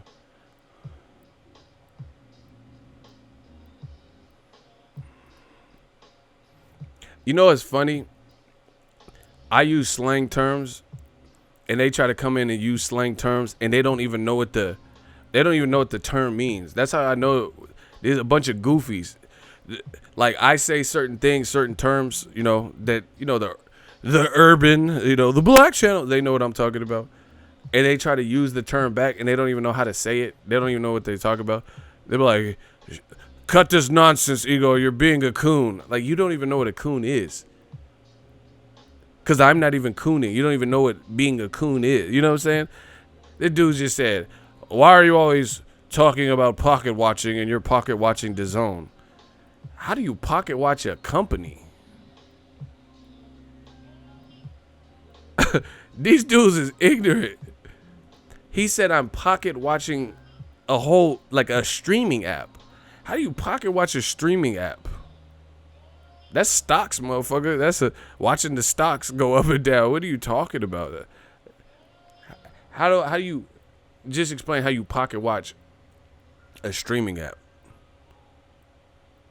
They try to be like, I told you, old media wants to be like us, bruh. They want to be like, they can't. You ain't got the sauce. You ain't got the drip like us. You don't even know what the fuck you're saying. That motherfucker said, you're pocket watching DAZN. What the fuck does that even mean? God damn it, stop pocket watching iTunes. Like, this doesn't even make sense. You don't even know what a pocket watcher is, bro. Shut your goofy ass up. Dumbass little boy. Fuck you mean? I'm pocket watching an app? Stop pocket watching Instagram and MySpace. Leave Tom alone, you pocket watcher. All right, bro. Whatever. I'm pocket watching apps now. Stupid ass. These dudes are real life stupid though. Like, I try to find another way, but there's no other way. You're like really dumb. Like dumb. Like, you just stupid. You hit your head or something. Pocket watching DAZN. Then the other thing is DAZN keep bragging about the money. See, the thing we talking about, Wilder, he has a deal with Showtime. He asked for his money in the deal that they reached to not be publicized. So they respected his wishes. So That if you start trying to pry and investigate, see how much money Showtime's giving them, that's pocket watching because you care too much. DAZN, Eddie Hearn is telling people, oh, we got $1 billion per year and we got all the money in this. That's not pocket watching. These are what they're saying. I'm not going out of my way to. Eddie Hearn said they got $1 billion. I didn't say shit about $1 billion. Motherfuckers is pocket telling. Don't blame me for that shit. Like I said, they want to be just like us. They don't even know what these terms mean. Oh, you're being a coon. Stop pocket watching. All right, bro. You're pocket watching Photoshop. You're goddamn Adobe Photoshop pocket watcher. Like, you don't even know what you're saying. Shut your goofy ass up.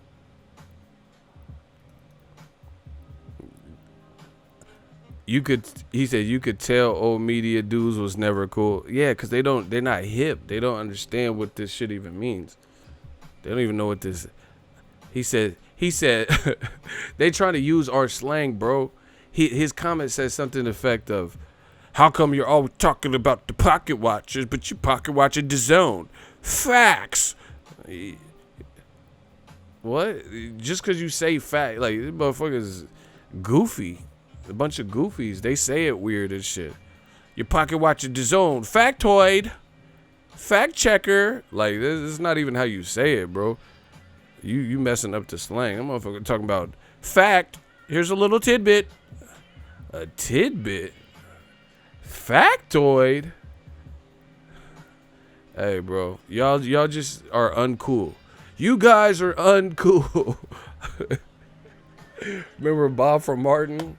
He's like, whoa, well, I guess Indiana Bob just stumbled on to the Temple of Dames party. What's wrong with you guys? You chicks just aren't cool. They like Bob from marketing.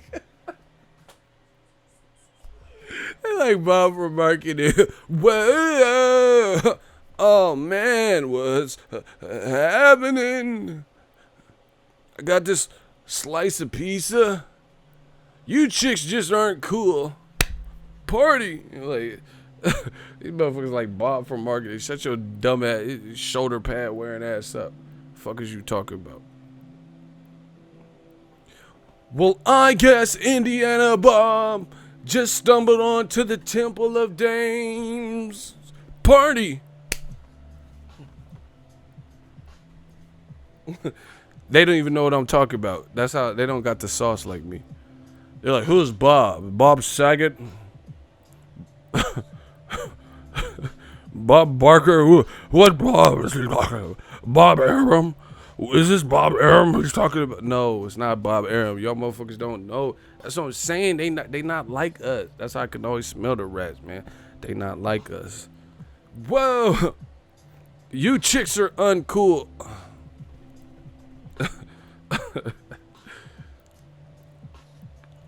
We destroying old media. It's fun too.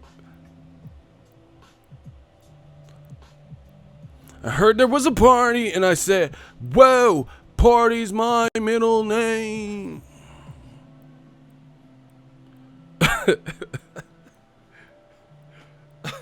Yeah, I'm done. He's like, I'm out of control.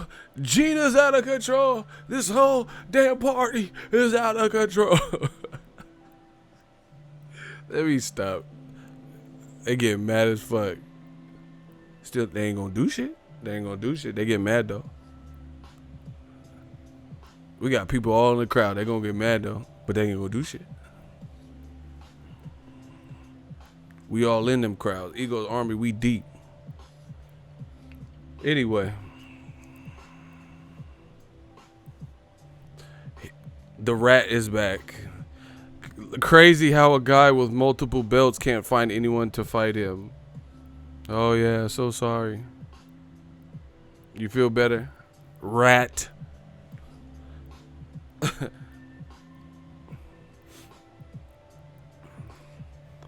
It's easy to find no one to fight you when you don't want to pay them. Exactly, LOL. Bro, I already said it. How you have $1 billion, but fights are breaking up? You're not even putting on that many big fights in general, but then situations like this arise, and you're offering Klitschko all this money.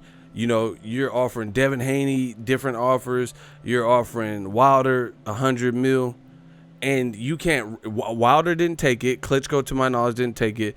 Devin Haney hasn't officially been announced to go over there. So you haven't had to dish out any of these paychecks because they haven't even committed to you. So you should have some type of like savings or surplus, because people either like Errol Spence, Mikey Garcia, Charlos, Jared Hurd, Wilder, they didn't take you up on your offer. So how do you run into a situation like this and you can't pull the trigger on the best fight and the fight's breaking up over money? Just explain that.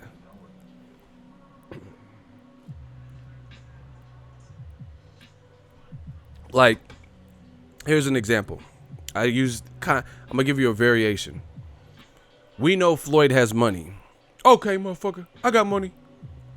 I went to Money Yaya's party. It was his 16th birthday. It was in Las Vegas. He rented out one of the huge rooms at a casino, right? I don't remember if it was the Palms. I don't remember where we were. It was her 16th birthday. Future was there. Drake was there, and other people, right? Let's say Drake got ill and canceled last minute. Knowing that it's fucking Floyd, do you think he could get a good replacement that would entertain the crowd to substitute for the absence of Drake, even last minute? Don't you think Floyd has the type of money where he could be like, hey, Chris Brown, I'm going to need you to perform. Or, hey, Trey Songz, hey, Fabulous, I want to know if you could, come to my party. Or, hey, J. Cole, hey, Kendrick Lamar. You don't think Floyd Mayweather would be able to find someone to replace Drake for that block of time last minute? Isaiah Felix, exactly. He said, of course. So once again, there's a disconnect.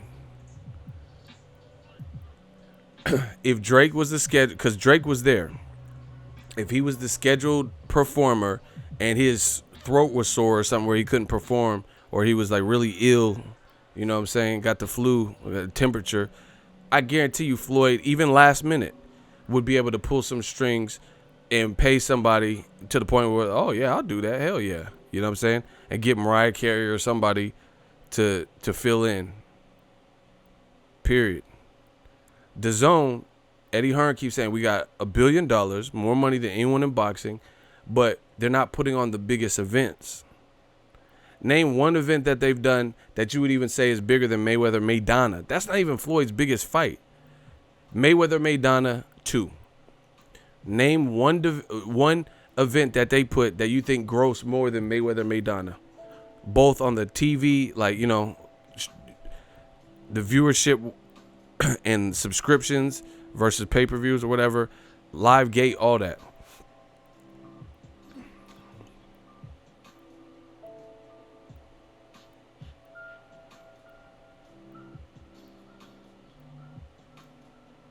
Block Super Elite Gamer. Block him. Block him. Block him. He doesn't deserve to be here. So, let me know.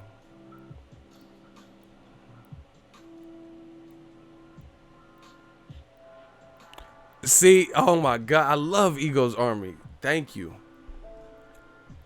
Block Super Elite Gamer. Shooters, y'all got to be quick. He said you need to stick to gaming because you don't know shit about boxing. Oh my God. Listen, bro, I'm telling you, we are winning this. Ego's Army. Don't engage with them too much. I'm telling you, we are destroying them. They have nowhere to turn. Let's just keep doing our thing. We having fun. It's jovial. We having jokes at their expense. We're laughing.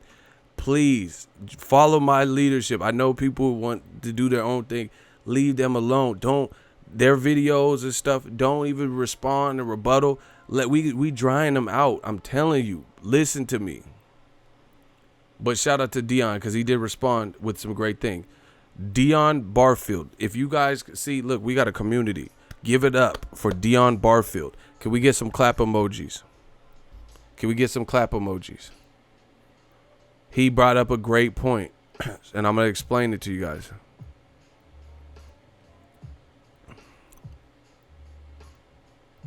This is the Eagles Army shit that I'm talking about. So if you guys give some claps so I can explain what he did. Well, actually, let me say it, and then you can give him claps. I'll tell you what he did. The guys coming in here trolling, saying, oh, why should Luis Ortiz get the fight? Who's his best win?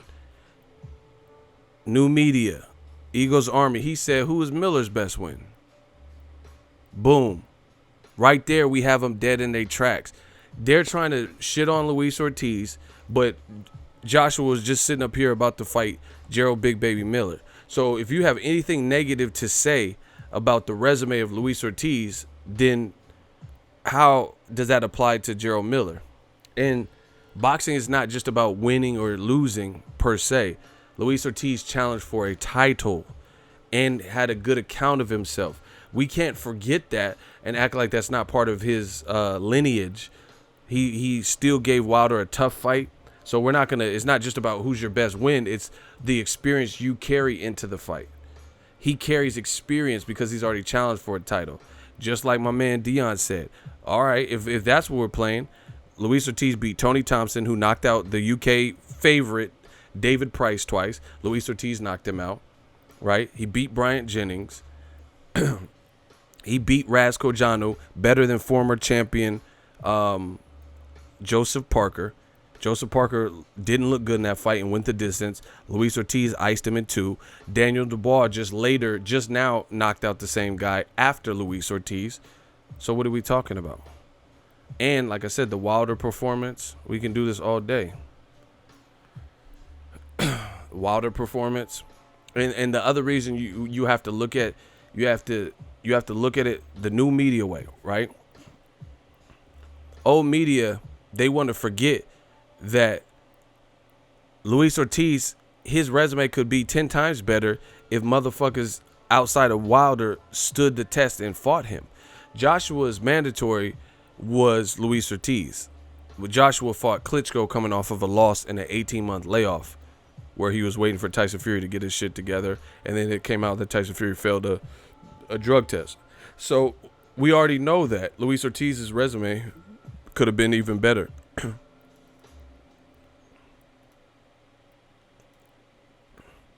Truth be told, block him. Oh, shit. Oh, shit. Same dude be coming back getting clapped. Oh, my gosh. Shooters, we got to get on it. Get on. They coming back. It's the same dude. Get him.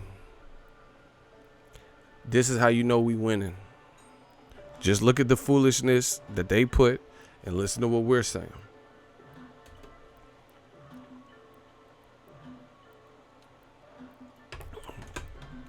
And like I said, this all goes back to the root question that I asked from the beginning. If you guys were so hell-bent on Luis Ortiz fighting him, why does it have to be on unfair terms, uneven terms, where Joshua, he's already in camp, he done cut his hair low, and he's already, like, you know, shirtless doing Gerald Miller response videos, and he's already in shape and shit, and then Gerald Miller just got to, like, get with the program. And then on top of that, doesn't even like the pay he's being offered. That's not how that works. Like I said, it's all about options. Why don't they push this shit back? That's different. Push this shit back instead of June 1st, put it July 20th or something, or you know, that week of July 20th. What about that? Madison Square Garden, say, hey, sorry, Madison Square Garden, for wasting your time. Are you open July 20th, or we'll have to move to the Barclay or whatever, and move it back to July, and then, you know, Joshua just take a couple weeks off and then jump back in and finish his camp. He's a champion. Shit like this happens. Why don't they do that? So you can adequately prepare, get a real fight, because they're not trying to fight Luis Ortiz.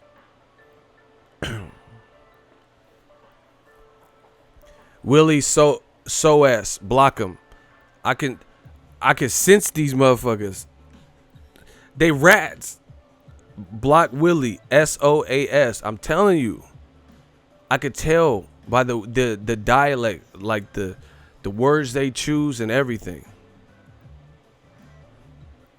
Don't say my name, bro. I don't know you. You a rat.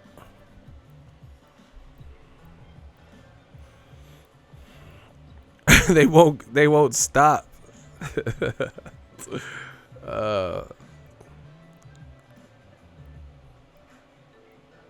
So push it back to July, and then we have no problem.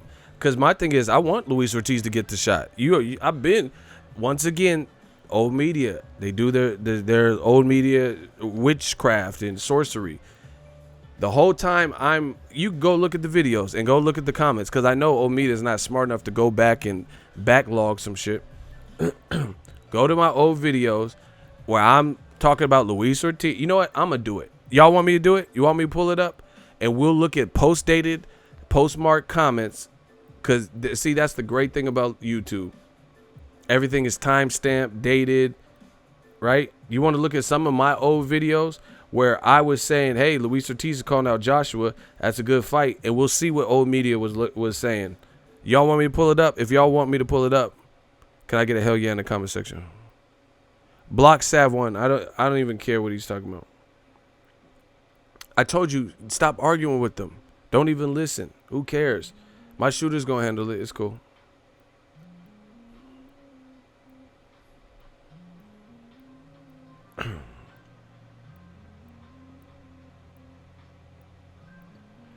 Look, I'm just trying to find a video of mine. It's going to be totally random, and we'll read some of the comments about this very subject. Shooters, police the comment section, please, because I don't have time for it. All right, here's one. Look, my video. Luis Ortiz.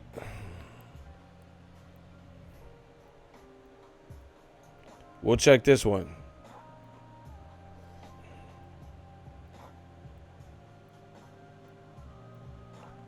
Luis Ortiz says Anthony Joshua is a chicken. 10,000 views 5 months ago. So it's 5 months ago. So we'll be able to tell when the comments were put in. Luis Ortiz calls Anthony Joshua a chicken and say he don't want to fight no more. Stay tuned. So that's the video. Look. We're going to look at some of the comments. I got 267 comments. Most avoided heavyweight after Wilder. New media.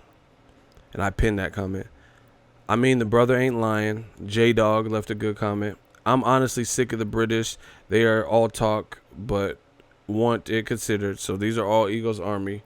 I've lost all respect for AJ. AJ goes out of his way to avoid Wilder again. AJ is the bestest chicken. Okay, so this is all Eagles Army. Let me try to find one from old media. AJ only fight people he know he can beat. Enough said. So this is what everyone was saying 5 months ago. But I know there were some old media people. Tell us something we don't know. Fact is, he is. Joshua most definitely is protected. Ortiz is the IBF in the top 10. And the higher ranking fighter. See, you know, actually, I peep this. That video is from 5 months ago. I just showed you.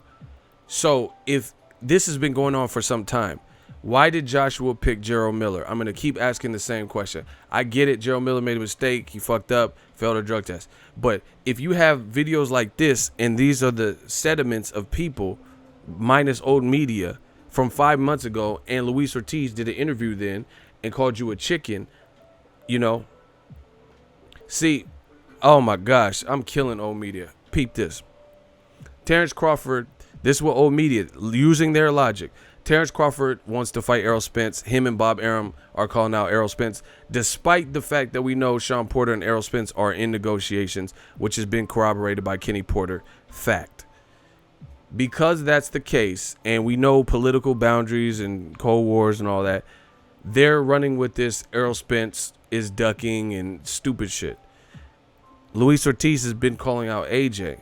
So if this was going on 5 months ago, then why was Gerald Miller selected? Looking shaky, baby. Look at what Eagles Army was saying. Why don't Joshua fight Ortiz in April? We should push for that fight 5 months ago. So, again, this is 5 months ago before the Gerald Miller fight was announced. Why?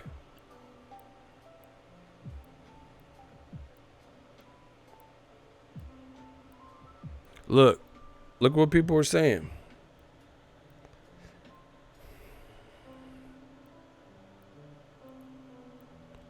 Wilder, Fury, and Ortiz all say that Joshua is ducking them.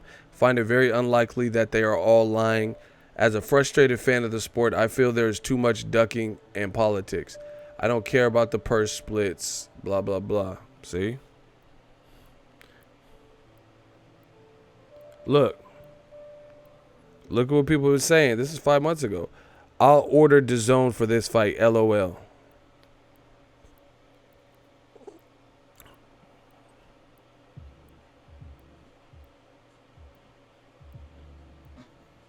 Yeah, and Joshua had a poll with Dillian White's name, Wilder and Fury. Ortiz would destroy him, says Jose Crespo. Look, so this is not, I was looking for old media comments, but this works just the same. Reyes 5 months ago said, give us the fight we want to see. I don't like AJ, but I think Hearn has hurt this kid. Keep up the good work, Ego.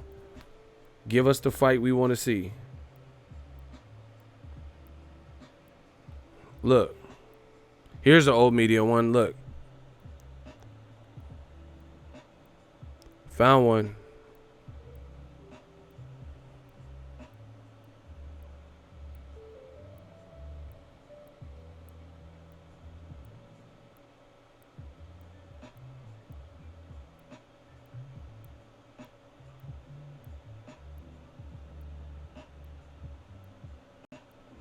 Says Ortiz, who other than Wilder has never boxed anybody of any decent, not fight before Wilder opposition, ranked over 300 in the world, ranked over 100. Not sure a man with his resume can claim someone's a chicken when he has not boxed when JJ has boxed top 10 opposition. See?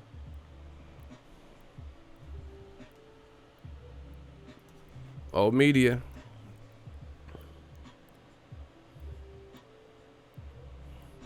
See, that's what I'm saying. All the proof is in the pudding. All I have to do is remind you with this shit. 5 months ago, Fury called AJ a pussy and AJ said nothing. Apparently, no words or money can get AJ to fight top guys in their prime. AJ a true champion at ducking. AJ and Dillian White don't want no more smoke with King Kong Ortiz. Big Baby oughta clamor for that fight too. So this is all before the Big Baby fight.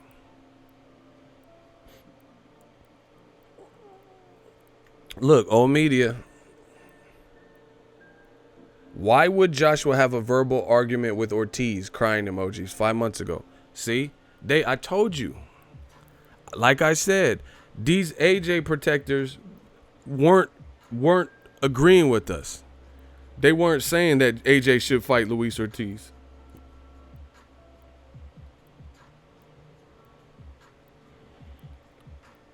We were all screaming it. Look at all the Eagles Army was screaming it, and they weren't saying shit.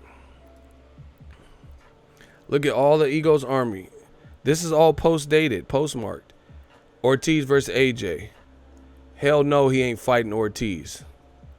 When people start calling people that are on their way up and you're on your way down, clearly you're looking for a paycheck. See? They said Ortiz is looking for a paycheck. I mean, he ain't lying. Everyone is ducking Ortiz. These dudes are getting slaughtered. So once again, when I'm making videos 5 months, this is already in the can. That's why they can't fuck with me. This is already done. This is already documented. Sword in the stone. It's already in there. You can't pull out the sword. You're not strong enough. You're not King Arthur. You're not Excalibur. This is already done. So this has been going on. And I know I could dig through this like 300 comments almost. So the point's made. It doesn't matter. You've seen a bunch of Egos Army people who heard my video just merely giving my 2 cents and reporting what Luis Ortiz said. And a great majority of the people were saying, yeah, pick Ortiz. That's a great fight, great fight, great fight. And then you had a few sprinkle in here of old media who are clearly dying. And they were like, oh, yeah, what has Ortiz done? How is he going to demand stuff? Oh, he just wants a paycheck. Making excuses. Now, all of a sudden, Miller fails a drug test. They say Ortiz is ducking. Try again. You're not doing that. Other thing is this. You wasn't with us shooting in the gym. You wasn't clamoring for the fight when Ortiz had a full camp and they could have hashed out all the negotiations without no time crunch. Joshua ain't fought since September. So immediately after Povetkin, you could have, instead of fucking around with Wilder, because you knew you wasn't fighting him next, because he was fighting in December. So from September in the Povetkin fight, October, November, December, because Wilder was already scheduled to fight Fury. So you could have fought October, or you could have negotiated October, November, December, January, and about February. That's when I would say the Miller fight was announced. You had like 5 months and you could have negotiated. Now we're supposed to do this and get everything wrapped up and the fight within 5 weeks. Stop it. That's a great point. I told you, my mind is just too complex.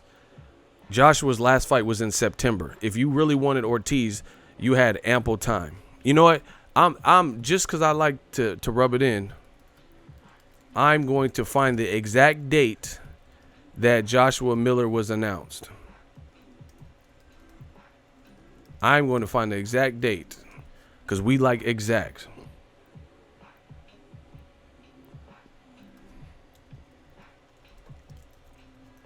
This how petty we gonna be. Oh, wow, it's even worse.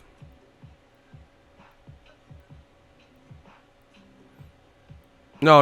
I was right. Damn. I'm killing these. I'm killing them. Look. I guessed February. That was just a guess. You know what I'm saying? That was just a guess. Look.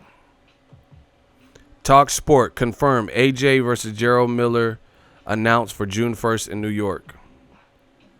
Michael Benson, the day before Valentine's Day. You see that? You see that? So it got announced. That's when it got announced. Day before Valentine's Day, they announced the fight. Man, y'all got to do something. So Joshua's last fight was whatever, mid-September against Povetkin. So as a backup, because you know Wilder was fighting Tyson Fury in December, you could have been negotiating from September because you were supposed to fight in April. That's what Joshua claimed, April 13th at Wembley. They plan is all fucked up now because this shit is not making sense. But anyway, it was announced the day before Valentine's Day. So September, October, November, December, January, and then February. You had about 4.5 months. You could have been talking to Luis Ortiz, handling this, figuring out what he wanted, what it would take to make the fight. Both fighters could have met up and agreed, had the press conference in London and New York, and just been ready to go. So explain that. Now, because a fighter failed a drug test, it's Ortiz's obligation to not even like the deal, have minimal time to prepare, and accept it anyway. Stop.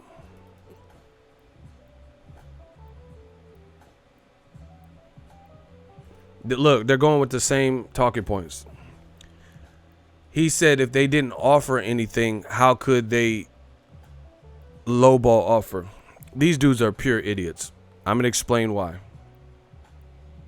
The argument that they keep repeating is, how did they get lowballed if in that Instagram post they said they didn't get a written offer?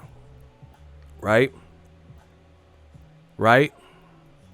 These dudes are so idiotic that this is their talking point. Does everyone understand that? So this is, let me tell you what they're saying. Luis King Kong Ortiz's team says we got offered a lowball offer. Eddie Hearn's playing games, not paying us for our worth. Plus, they never sent us a written contract. Right? So, old media, just hear me out. Old media is trying to use that against Luis Ortiz. Like, hey, man, how did you get lowballed if they never sent a contract? Right? Look, this is what they're basing on. I did a video about it. He says Hearns sent lowball offers that he knew would not be accepted, and no contract was ever sent. So that's their talking point. But guess what? If you're ready for ego to destroy them just like that, smash the like button, and can I get a hell yeah in the comment section? I'm going to destroy old media. If you guys are ready for me to destroy this argument, can I get a hell yeah? Ooh.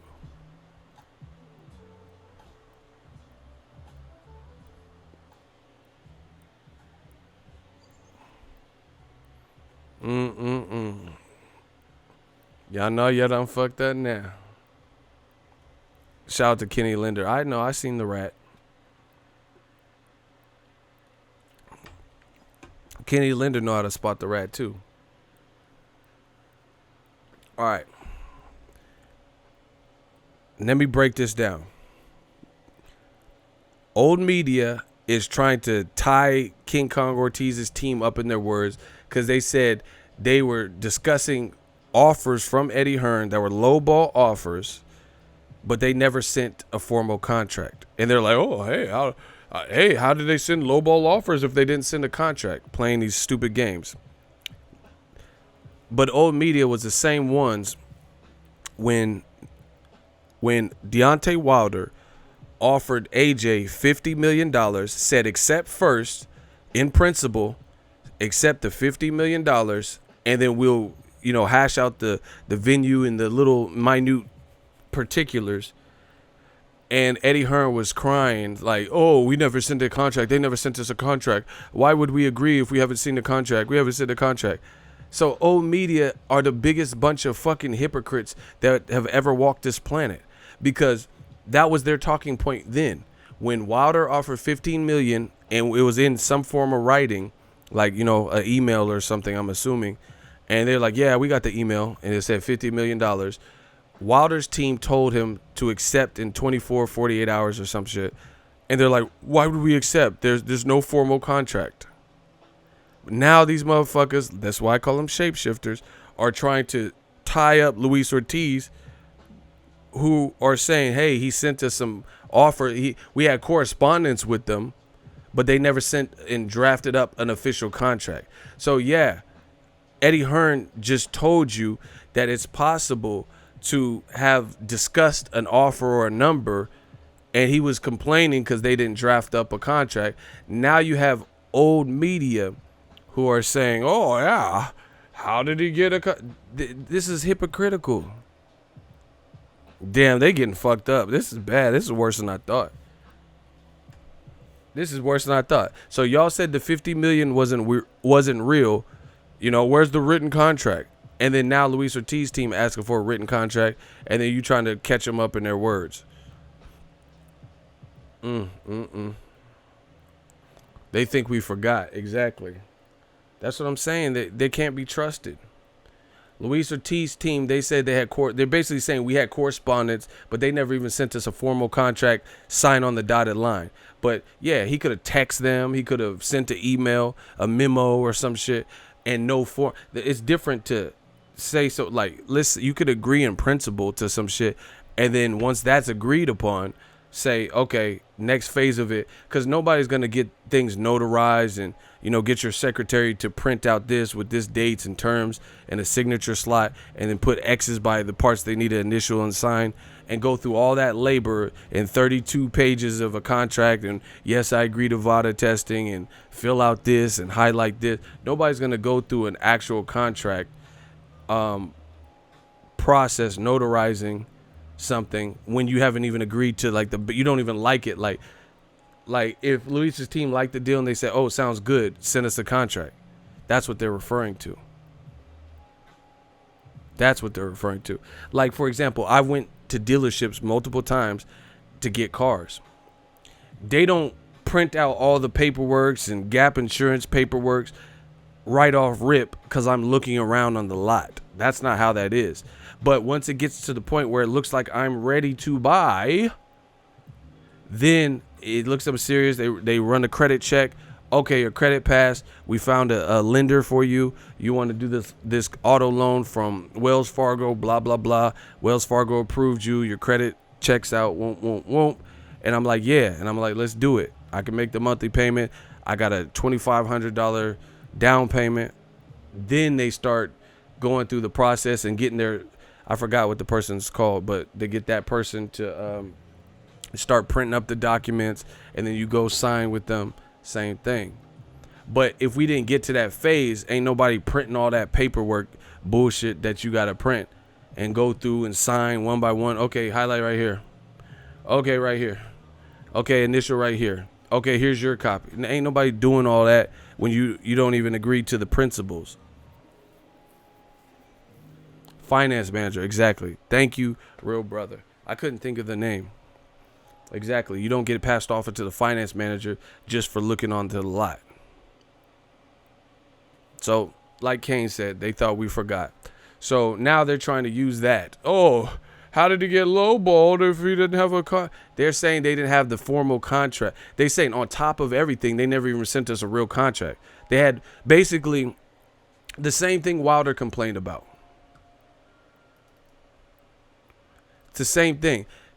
Basically, they sent us a bullshit lowball offer they knew we wouldn't accept, so it never graduated to the point of an actual contract. That's what they're actually saying. But these idiots in old media are trying to use that like they got caught up in their word. They didn't get caught up in their word. They're saying it never graduated to the formality of a printed 32-page contract and signature here, because they knew we wouldn't accept the offer. That's what they're saying. But old media is so stupid they forgot what Team Joshua said and how they responded to the principal terms with the $50 million. We didn't forget. This is listen, this is bad for old media. I didn't know it was this bad. Every single avenue they go down to, they're getting met with resistance and they're getting fucked up. I can't wait to see who Joshua selects, because either way, the event is fucked up. Even if it's Andy Ruiz, I think that's the best save they can do, considering that Adam Kanowski and Luis Ortiz are out. But it's not going to be as big as the Gerald Miller fight. So, once again, we'll see. We'll see who they decide. These dudes is getting fucked up. So, yeah, it's possible to have correspondence and it doesn't escalate to an actual written formality of a contract being printed up. You fucking morons, you. That's what they're talking about. They're saying basically we were offered peanuts. They know we wouldn't accept. They know we know our worth. They know our advisor's Al Haymon. They know we have options to maybe rematch Wilder or fight Joe Joyce. So they knew we wouldn't actually agree to this. So it never got to the point of contracts being sent because there was no need, because we didn't even like the initial offer. Like I also said earlier in this stream, the longer negotiations take, the more likely this fight was not going to happen, because Luis Ortiz can't properly train and get in camp and the things that are necessary with that little time without feeling secure that he is the person that's going to get the fight. If they don't even like the money being offered, then why would he start flying in people, Daniel Dubois from the UK, to spar with? and then send Daniel to Boston. Luis Ortiz, I don't know how much money he makes, but I don't think anyone wants to waste money, fly people out from, LA to Miami, from the UK to Miami, put them in hotels or wherever they got to stay, and give them some type of per diem or sparring pay, and then they don't even get the fight. That's a waste of resources. These dudes are getting slaughtered. So bottom line is this. Eddie Hearn, he has to come up with new tactics because he keeps doing the same tactics. Publicly show interest, but behind the scenes be offering these guys stuff that they know they won't take, like Deontay Wilder. See, Wilder don't give a fuck. He was going to take it just to spite Eddie Hearn. He was going to take 15 mil, even though it's bigger. But then he got to the point where he's like, man, his team's like, fuck that. He didn't do it. Oh, this is too easy, man. Tom Etheridge, give it up, claps. He said Frank Warren called their offer derisory. We are killing, oh my gosh. We are killing them. That is exactly what happened. So, I forgot about Fury and Frank Warren saying that. Y'all need to give it up to Tom. Because it's not just me anymore. Ego's Army is riding on y'all. Ego's Army is out here doing it. So, in the case of Anthony Johnson, Anthony Joshua, Wilder got offered shit last year, $12.5 million, and he was like, oh, I'm good with numbers, and how do we know it's a $100 million fight, even though Eddie Hearn's on record saying he thought it would surpass, Lennox Lewis and Mike Tyson, which was over a $100 million fight. They tried to play dumb. Wilder, in the end, didn't get the fight, said the offer sucked, and I'm not coming back. Don't waste my time unless you're doing 50-50, because you offered me peanuts, and I was still willing to take it in the UK just to show y'all up, and y'all still didn't take it, so now that's off the table. Wilder. Dillian White, he's publicly in the hallway with Eddie Hearn, did an interview, and he said he didn't get he was shopping around deals with PBC and Top Rank, and he got offered less for for AJ than Chisora. Tyson Fury's promoter, Frank Warren, said they got an offer that was derisory. Now Luis Ortiz's team is saying that. That's 4 fucking top-class heavyweights all saying the same thing. Old media, you guys got to do something. Because that doesn't look... That's looking suspect. That's looking suspect. How is everybody just conspiring against Eddie Hearn and AJ when you have Wilder, Dillian White, Tyson Fury? Them guys don't even like each other, and Luis Ortiz, and they're all saying the same thing about the offer. AJ don't want to pay nobody. Oh, we got offered this. Oh, they sent a lowball offer. Oh, they sent us peanuts. Oh, they sent something they knew we wouldn't take. Shelly Finkel, all these dudes. How is everybody saying that?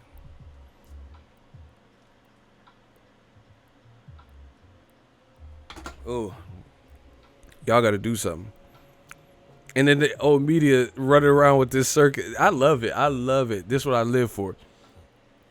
Because old media up here thinking they doing something because they get a couple of people to agree with them in the comment section, and they ruining their rep. They're ruining their rep.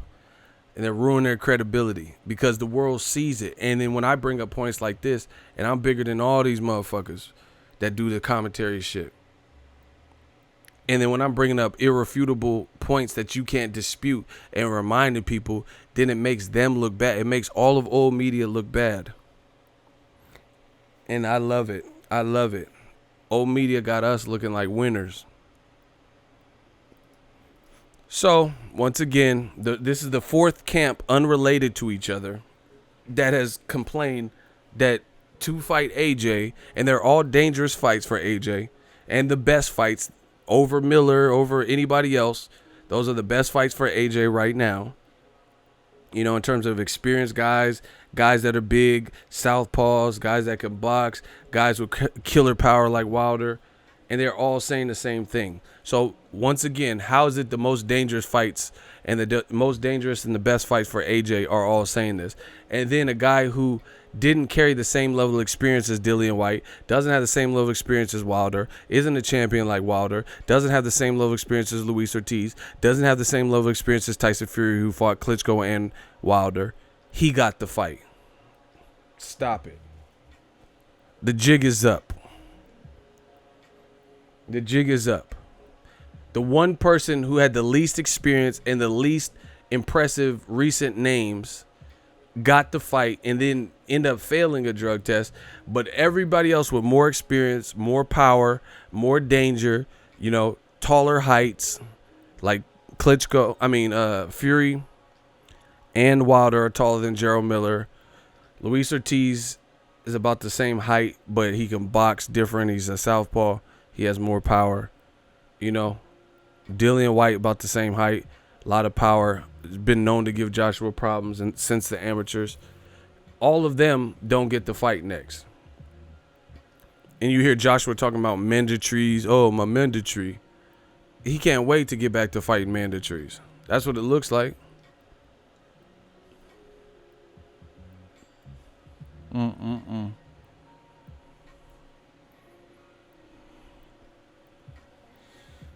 So basically, the best and dangerous fights are all in agreement, even though they don't even. Wilder doesn't like Fury. Fury doesn't like Wilder. Fury doesn't like Dillian White. Dillian White doesn't like Wilder or Fury. Dillian White has went in on Luis Ortiz. Luis Ortiz and Wilder cussed each other out.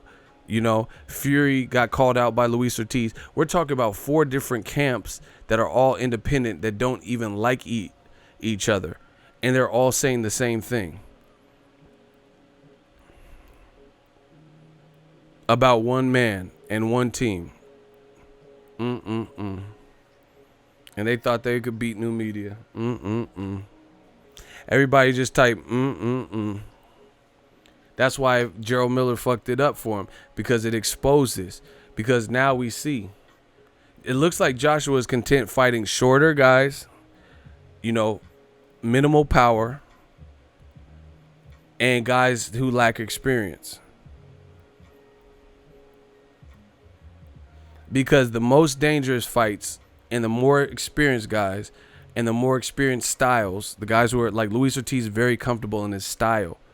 If he's not walking you down and it's not happening that way, he'll try to box you a little bit to create an opening.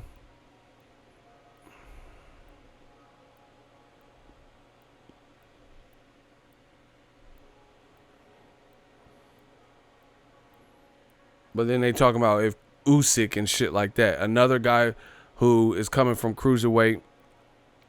We don't even know how he's going to look. I don't want to ever see Joshua Usyk until Joshua fights the 4 people that we just named. Or at least a good percentage of them. You know, the walls are closing in. You guys can say whatever you want. Dillian White busts his ass to try to get back in contention. And even though Wilder Fury, we knew that wasn't happening next for Joshua, you didn't even give it to Dillian White. That's cold. Eddie Hearn cold-blooded with that. That's cold-blooded. You didn't even give it to Dillian. You couldn't even appease Dillian White. And then you put Dillian White, he wilding because he's a good fighter, and he about to fight Oscar Rivas. Which is a dangerous fight. And what if he getting knocked out?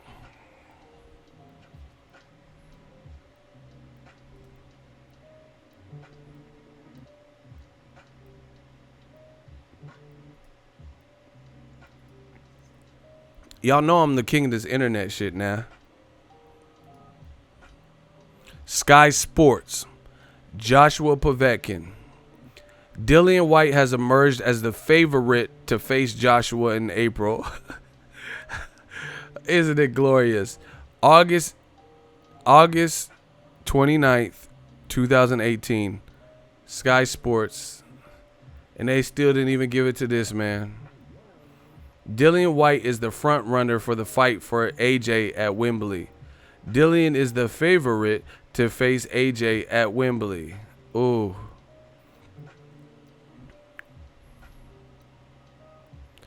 with Derek Chisora on the 3-man short list for the British heavyweights next fight in December. Ooh. So, once again, does Joshua want to face the best? Because you said Dillian Whyte was the front runner if you couldn't get the Wilder fight or Fury. We knew you weren't fighting Wilder. We knew you weren't fighting Fury. Dillian Whyte was supposed to be that man. You didn't fight Luis Ortiz, who people like me were telling him to fight. You could have at least fought Dillian Whyte. Yet and still, Anthony Joshua's team picked Gerald Miller. So let's get this straight. AJ has been saying he wants to fight Wilder. Some reason it's not happening. Says he hates Tyson Fury, wants to shut him up. Some reason it's not happening. People like myself reported every time Luis Ortiz was, mentioning, he said Joshua's a chicken, Joshua's a pussy, Joshua's hiding. When is Joshua going to fight someone? I would love to fight Joshua. Please come and fight me. Joshua's scared. And I was making videos of it, which I just showed you 5 months ago, a year ago, 8 months ago, 4 months ago. You didn't pick Luis Ortiz. And once again, it was reported from Sky Sports, Joshua's home network in the UK, Joshua versus Povetkin. Dillian Whyte has emerged as the favorite to face AJ in April. This is in August. Like, hey, if Joshua gets past Povetkin, which he did, then this man who is on the thumbnail, Dillian Whyte, is the, quote, favorite to face AJ at Wembley in April with Derek Chisora, as his next fight. And he fought Derek Chisora and knocked him the fuck out.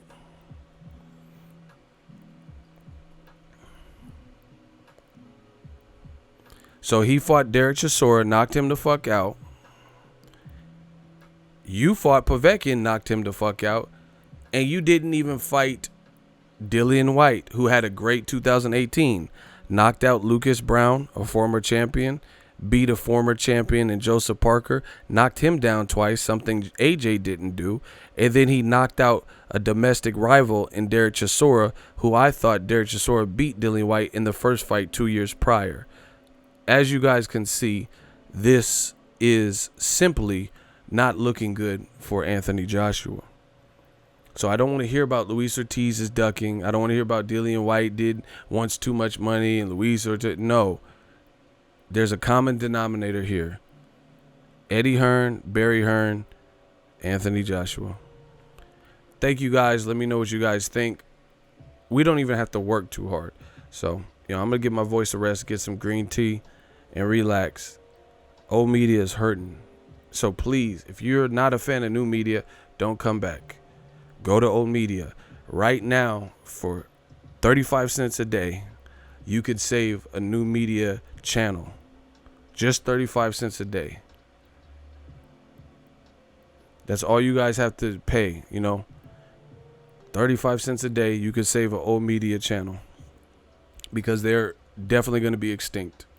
Fucking around with me. And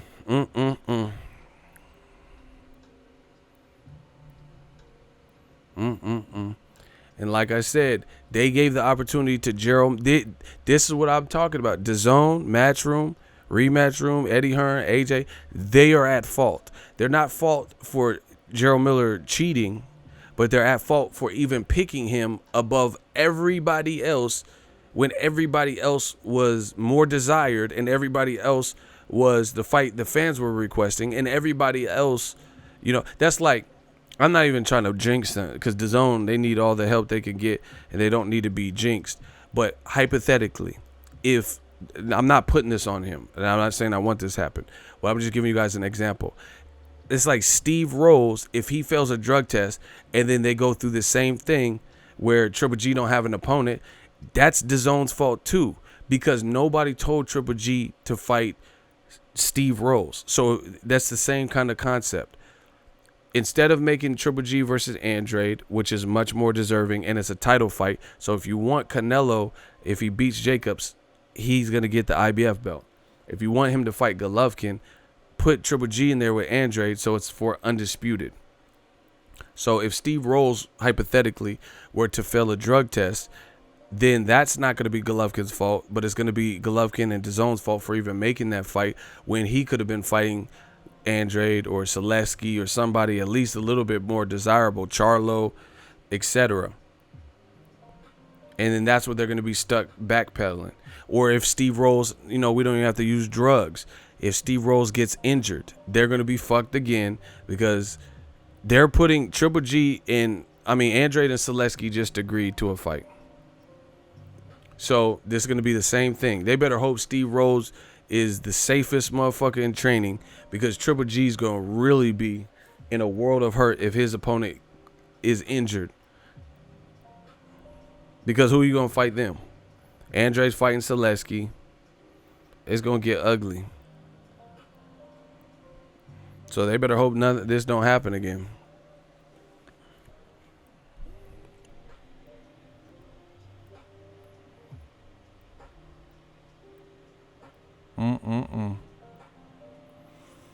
No, my throat hurts. My voice hurts because I've been going in on old media all day, so I'm actually getting off right now. I gotta drink some tea and hydrate.